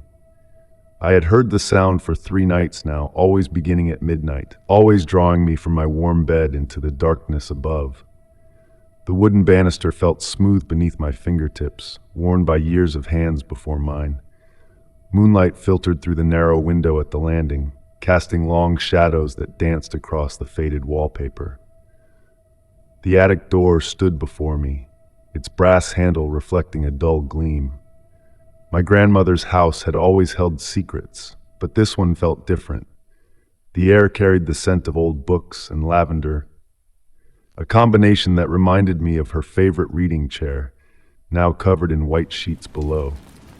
As I reached for the handle, the wailing grew softer, almost musical. It reminded me of the lullabies she used to sing, her voice carrying through the house on quiet evenings. The door opened with a gentle resistance, releasing a whisper of cool air that carried decades of dust and memories. Inside, moonbeams painted silver paths across the floorboards. Trunks and boxes created shadowy mountains in the corners, each one holding pieces of my family's history. The sound seemed to come from everywhere and nowhere at once, filling the space with its melancholic melody. I moved carefully through the room, my bare feet finding safe passage between the creaking boards. My breath formed visible clouds in the cold air, dancing like spirits in the moonlight. A rocking chair by the dormer window swayed gently, though no breeze stirred the heavy air. Near the chair sat an old phonograph, its brass horn catching the moonlight. The turntable stood motionless, yet somehow I knew it held the answer to the mysterious sound. Beside it, a stack of records lay covered in a thin layer of dust, except for one that seemed recently disturbed. My fingers trembled slightly as I lifted the record. Its label had faded with age, but I could make out handwritten notes in my grandmother's elegant script. For when the night feels too quiet, it read. The wailing grew stronger, wrapping around me like a familiar embrace. I placed the record on the turntable, and to my surprise, it began to spin on its own. The needle descended with a gentle touch, and music filled the attic. It was my grandmother's voice, recorded decades ago, singing the same haunting melody I had been hearing. The sound merged with the mysterious wailing until they became one. The rocking chair's gentle movement matched the rhythm of the song. In the silver moonlight, I saw something that made my heart skip, not with fear, but with a deep, bittersweet recognition. A shape formed in the chair, transparent yet somehow more real than anything else in the room. My grandmother's form, young and beautiful, rocking slowly as she sang. She didn't acknowledge my presence, but I felt her awareness of me. The melody spoke of love and loss, of memories preserved in dust and shadow. I sank to the floor beside the chair, letting the song wash over me. The cold no longer bothered me. Instead, it felt like a gentle blanket of remembrance. Hours seemed to pass as I sat there, though time felt meaningless in that moonlit space. The song continued its endless loop, and with each repetition, I understood more of its wordless message. My grandmother had left this gift, this piece of herself, knowing someone would eventually follow the sound of her voice. As dawn approached, the melody began to fade. The shape in the chair grew dimmer until only the empty rocker remained, still moving slightly. The record had stopped spinning, but the groove it had carved in the silence of the attic would remain forever. I didn't need to return the following night. The wailing had ceased, having fulfilled its purpose. But sometimes on quiet evenings when the moon is full, I swear I can hear a faint melody drifting down from above, calling to something deep within my soul. The record still sits on the phonograph, waiting for those moments when the night feels too quiet, ready to fill the darkness with memories of love that transcend time itself. Even now, years later, I find comfort in knowing that some mysteries aren't meant to be solved, but rather felt and cherished. The attic holds its secret like a tender lullaby, and I hold it too, close to my heart where grandmother's song still echoes in the quiet hours of night. Story 39. The ground beneath my feet felt alive, shifting ever so slightly. The sensation sent a chill up my spine, as if something below was stirring. I had always been sensitive to the peculiar vibrations of this place, this house that had been in my family for generations.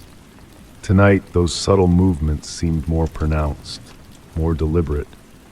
The wooden floorboards creaked with an ancient voice, their whispers carrying through the stillness of the evening air. My grandmother used to tell me stories about the land, about how it breathed and dreamed like a living being. As a child, I dismissed them as fairy tales meant to entertain a restless mind. But now, as I stood in the dim light of my study, watching the shadows dance across the walls, those stories took on a different meaning. The house had its own rhythm, a gentle swaying that most visitors never noticed. But I felt it in every step, in every quiet moment when the world outside fell silent. The subtle tremors would come and go like peaceful waves, barely perceptible unless you knew what to listen for. Tonight was different. The vibrations carried a message, a soft but insistent pulse that drew me toward the cellar door. The old brass handle felt cool against my palm as I turned it, the hinges singing their low metallic song. The wooden steps descended into darkness, each one worn smooth by generations of footsteps. My flashlight cast a warm glow on the earthen walls as I made my way down. The air grew thick with the scent of damp soil and aged wood, reminiscent of a forest after rainfall. The temperature dropped with each step, but it wasn't an uncomfortable cold. Rather, it felt like being embraced by something ancient and knowing. In the furthest corner of the cellar, where the foundation stones met the bare earth, I noticed something unusual. A small patch of ground seemed to ripple, like the surface of a pond, disturbed by a gentle breeze. I knelt down, placing my hand flat against the soil. The vibrations traveled through my fingers, up my arm, and seemed to resonate within my chest.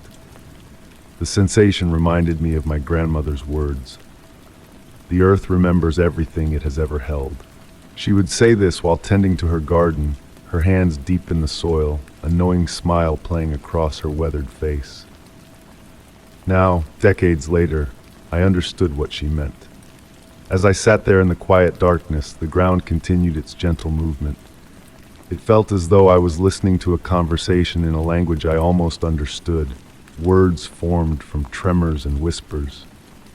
The air grew heavy with an electrical charge, like the moments before a summer storm. I began to notice patterns in the movement, not random trembles, but something more structured, more intentional. It was as if the earth itself was trying to communicate, sharing stories written in vibrations rather than words. The sensation spread throughout the cellar, the walls seeming to pulse with a slow, steady rhythm. My flashlight flickered, its beam growing dimmer, but I wasn't afraid. The darkness felt familiar, almost comforting. In that moment, I realized that the house, the land beneath it, and I were all connected in ways I had never fully appreciated. The ground's movement was like a heartbeat, steady and reassuring. Hours passed as I sat there, losing myself in the earth's quiet symphony. The vibrations gradually changed their tempo, becoming softer, more like a lullaby than a conversation. My grandmother's other sayings came back to me. The land knows its own, and it protects them. I understood now that she hadn't been speaking in metaphors. When I finally stood up, my legs stiff from sitting so long, the first light of dawn was beginning to filter through the cellar windows. The tremors had subsided to their usual gentle rhythm, but something had changed. I felt different, more attuned to the subtle language of this place that had been speaking to me all along. As I climbed the stairs back to the main house, I carried with me a profound sense of peace. The mystery of what lay beneath my feet remained unsolved, but perhaps that was how it should be. Some things aren't meant to be understood completely. They're meant to be felt, to be experienced in those quiet moments when the world slows down enough for us to listen. I still feel the earth's movement every day, its gentle reminders that we're never truly alone. Sometimes, late at night, when the house is quiet and the world is still, I return to the cellar. I sit in the darkness and listen to the stories the ground tells, written in a language of tremors and whispers, speaking of memories buried deep beneath the surface, waiting to be heard by those who know how to listen. Story 40.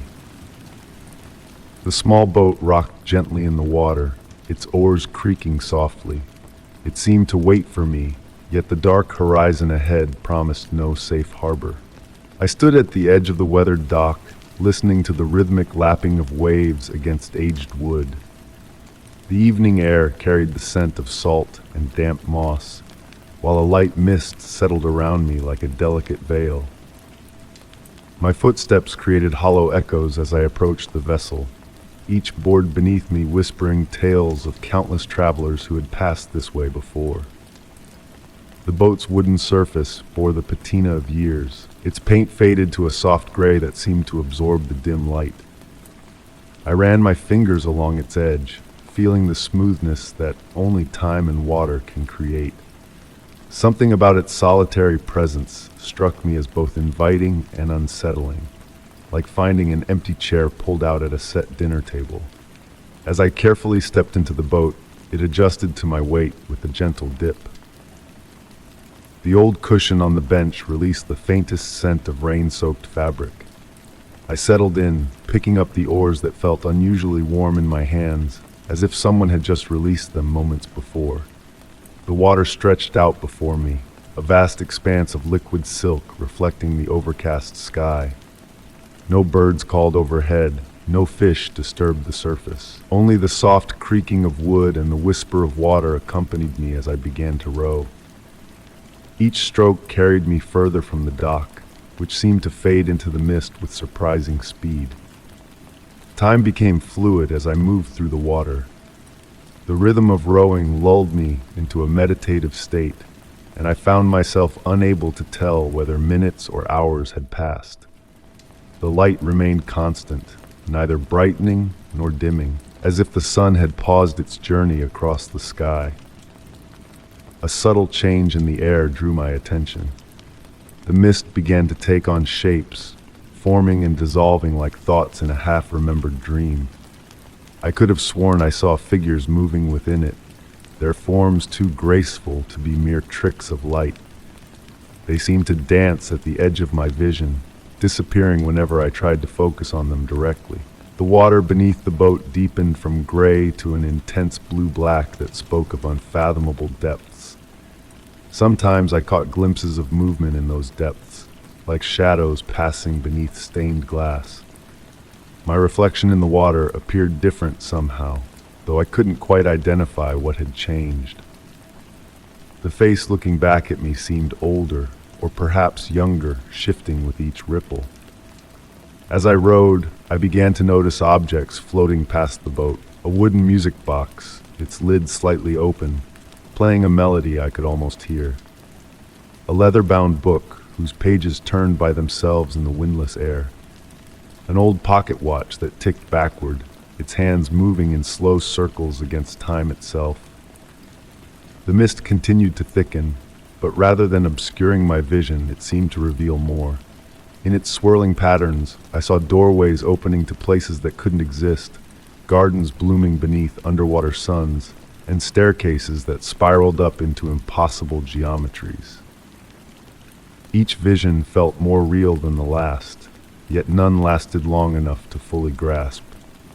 My hands had settled into an automatic rhythm with the oars, and I realized I no longer needed to think about the motion. The boat seemed to know where it wanted to go, gently adjusting its course despite my minimal guidance.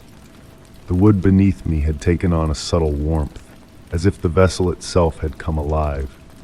In the distance, I began to notice lights. They floated at various heights above the water, some steady, others pulsing with a gentle rhythm that matched my heartbeat.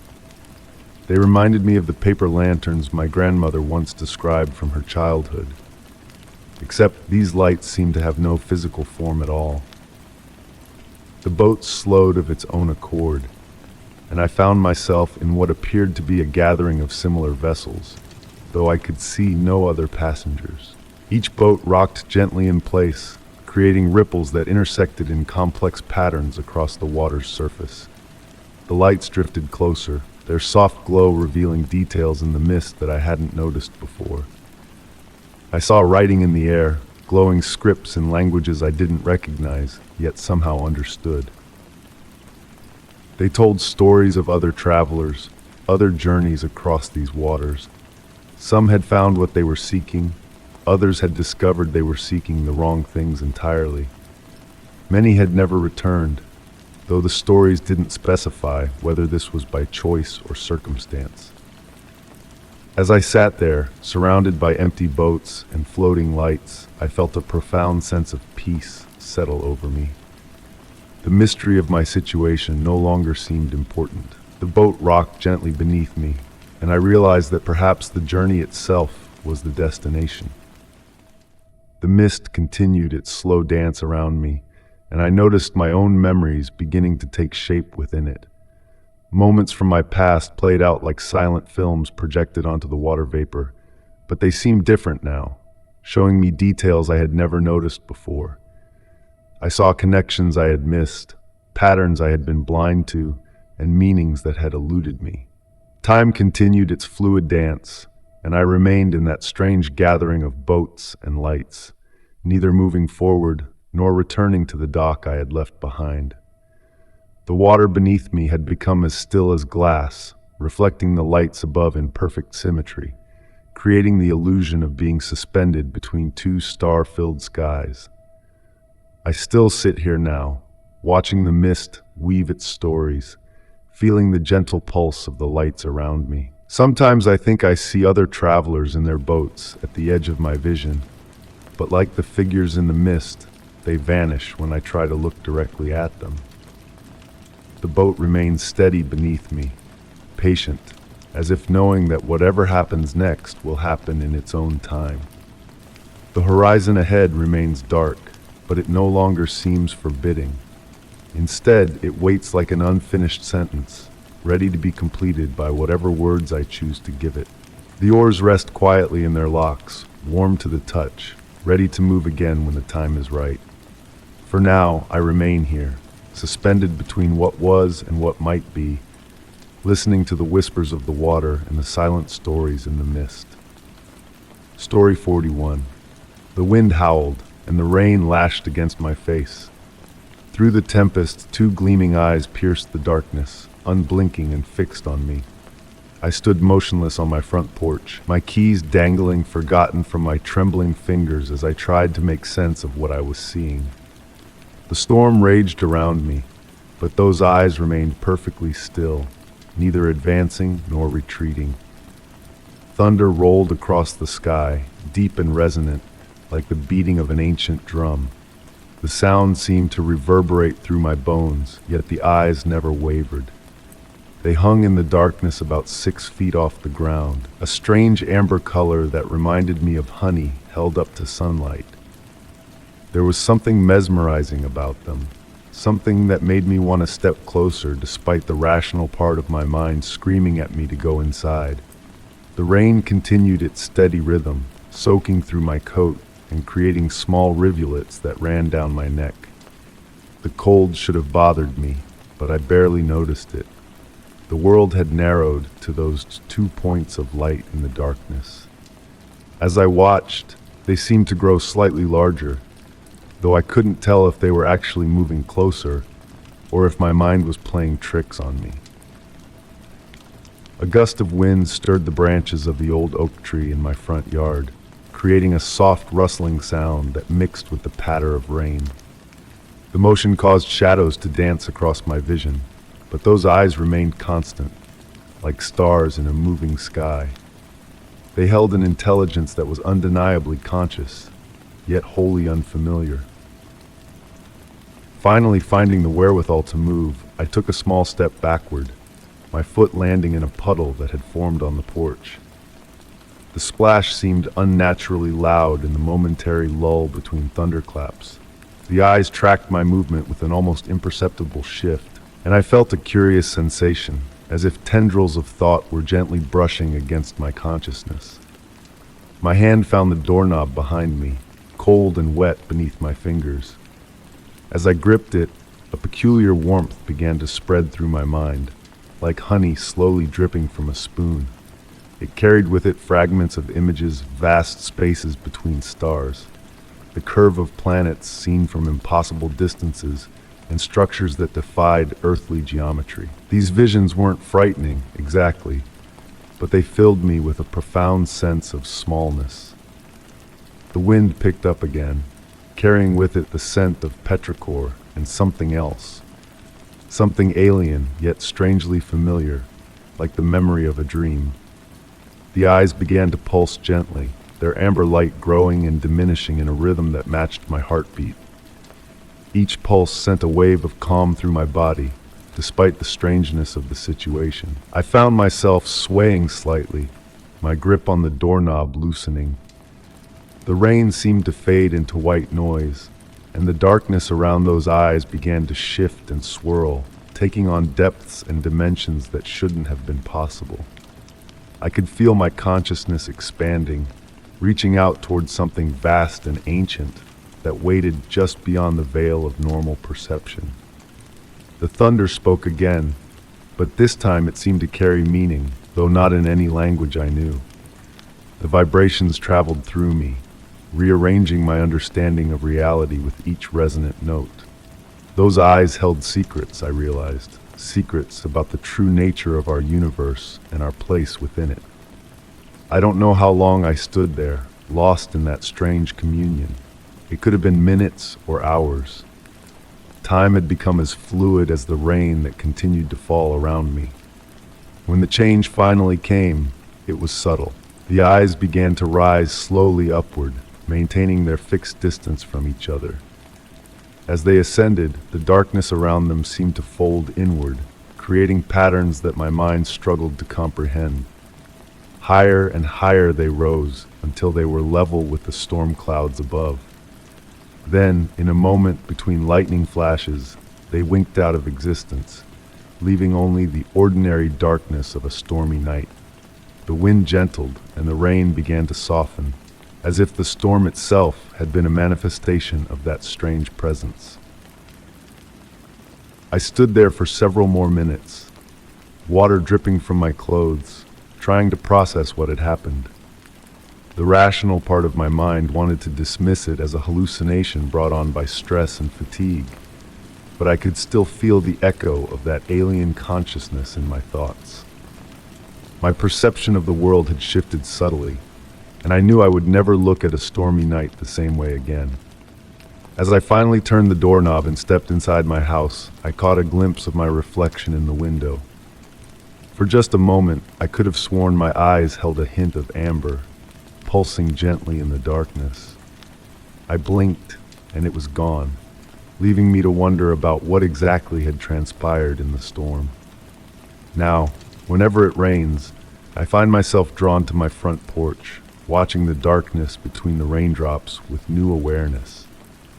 Those eyes have never returned, but sometimes when the thunder rolls just right and the wind carries that strange scent, I feel the brush of alien thoughts against my consciousness, and I know that somewhere they're watching, waiting for the right storm to return.